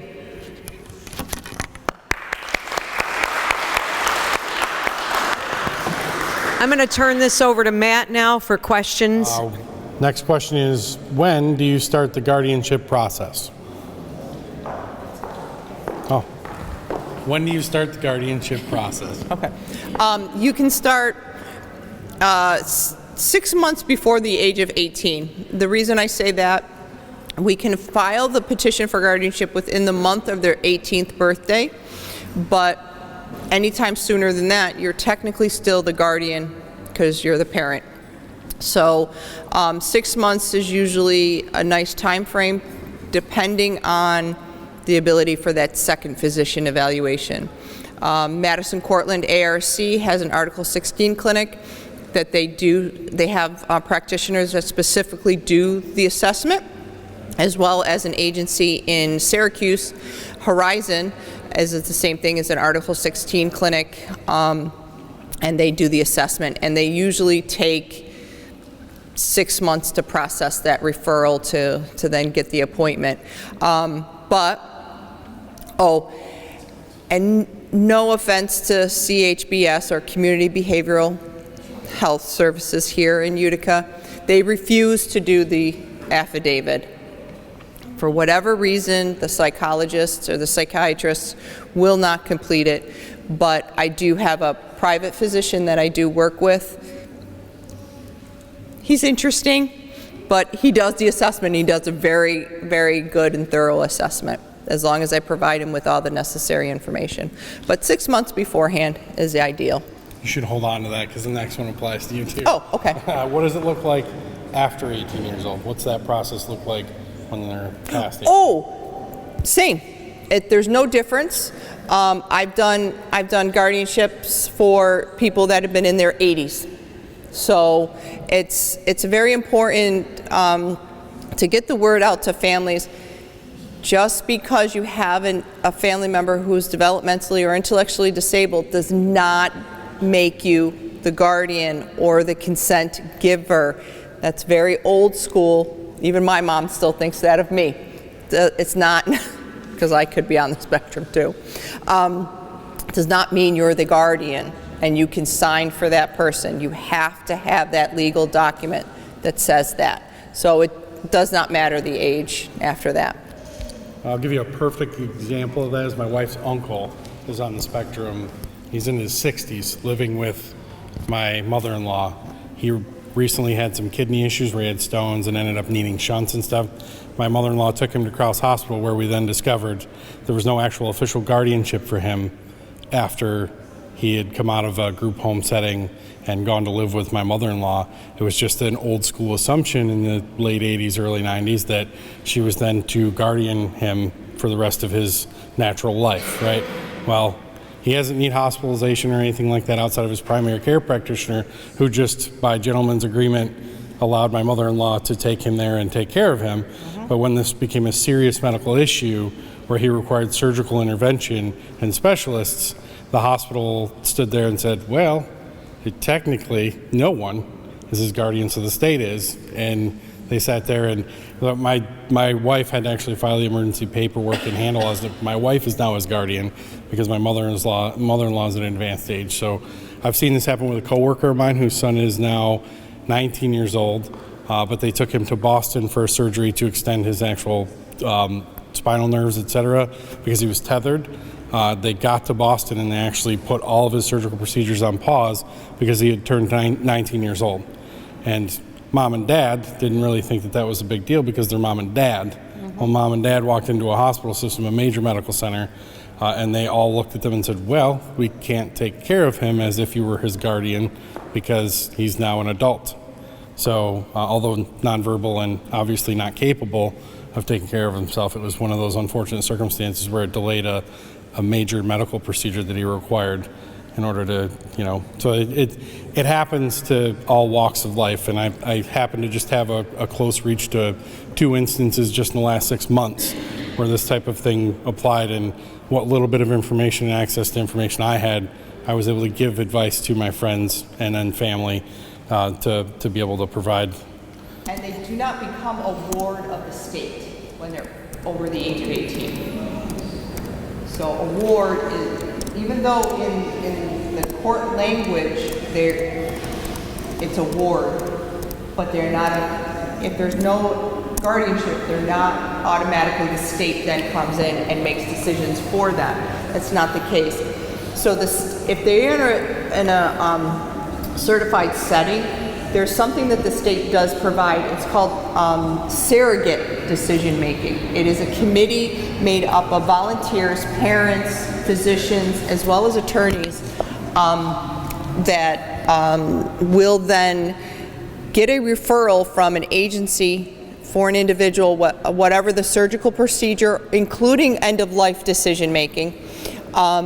They will get all the information, all the medical, life plan, previous psychologicals, and then the committee will meet, and then you present the case to them, and then they will make a quorum to give you permission to have that procedure or implement that DNR/DNI order. Okay, so like for individuals, even in our facilities that don't have families, they're technically on their own.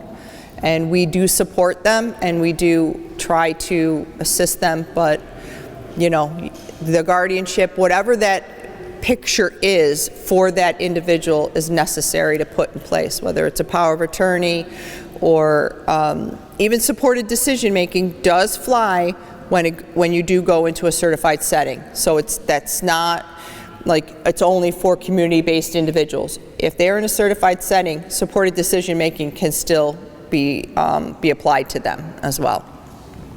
Perfect.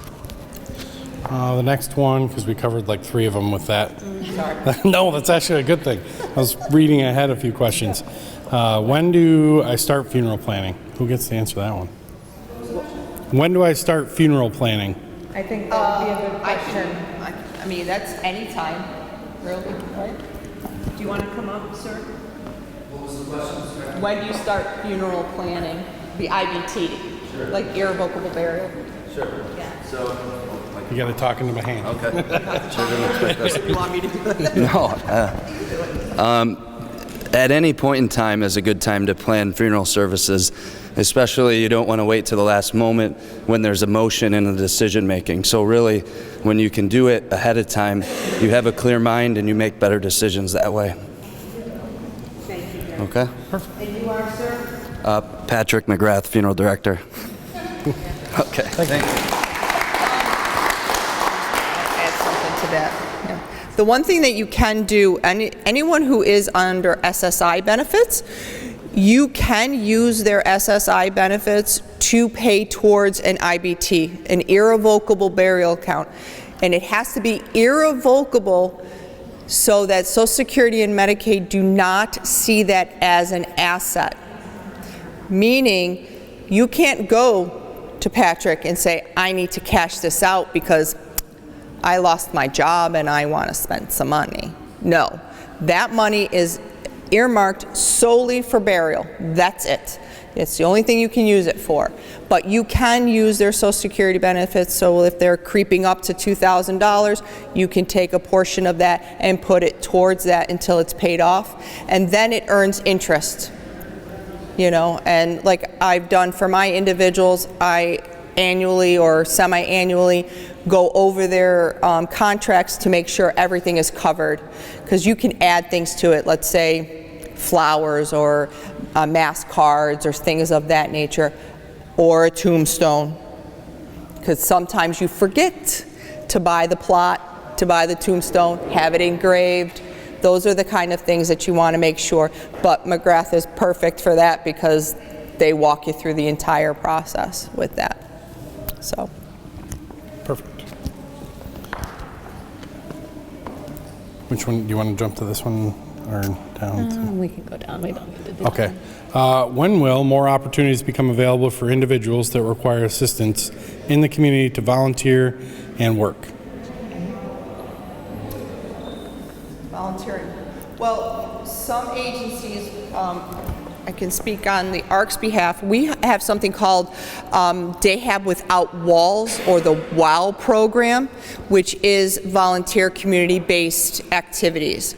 So for instance, if you go on Genesee Street right now, we have our Fine Art program, which individuals do their arts, whatever that is, from ceramics to painting. You can buy their paintings because there's a huge windows display of everything that's out there. But they also do go out into the communities and volunteer at churches, the Utica Zoo, the Children's Museum, the Humane Society. They've done stuff. They'll go and do whatever skill building that they need to do for that program, because the idea is, again, it's a stepping stone to hopefully work in the community or in our workshops and things of that nature. Or they just, that's what they want to do, is volunteer and have fun in the community. You know, they go to the state fair a lot too. All right, next one. OPWDD. Eligibility requirements were met, except we were denied because of too high of an IQ. Any chance of an appeal for something like that? I'm sorry, I'm hearing you. Yeah. Yeah. Eligibility requirements were met, except we were denied because of too high of an IQ. So we look at all IQs, not just one IQ. So we're looking, typically we like to see at least 3 IQs throughout the person's lifetime. And so then we're looking to see where the person falls on a scale of, 100 being an average. We're typically looking for, if they're going to qualify with an intellectual disability as the qualifying diagnosis, we are looking for that full scale IQ to fall at a 70 or below. So if there are IQs that are falling above that, then likely that person is not going to be found eligible with an intellectual disability as the qualifying diagnosis.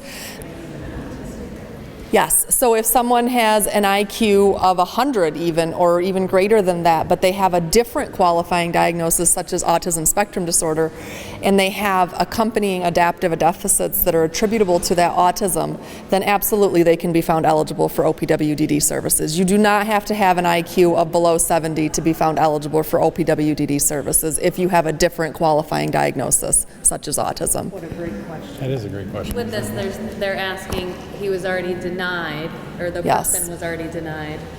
So how long ago was the person denied?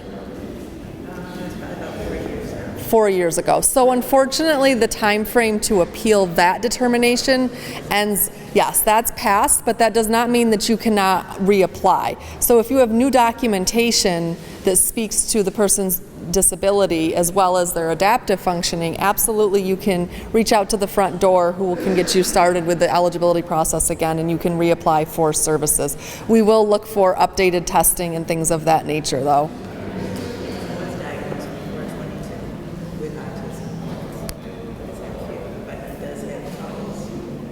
Yeah, so I'm assuming that you had submitted an adaptive assessment at that time.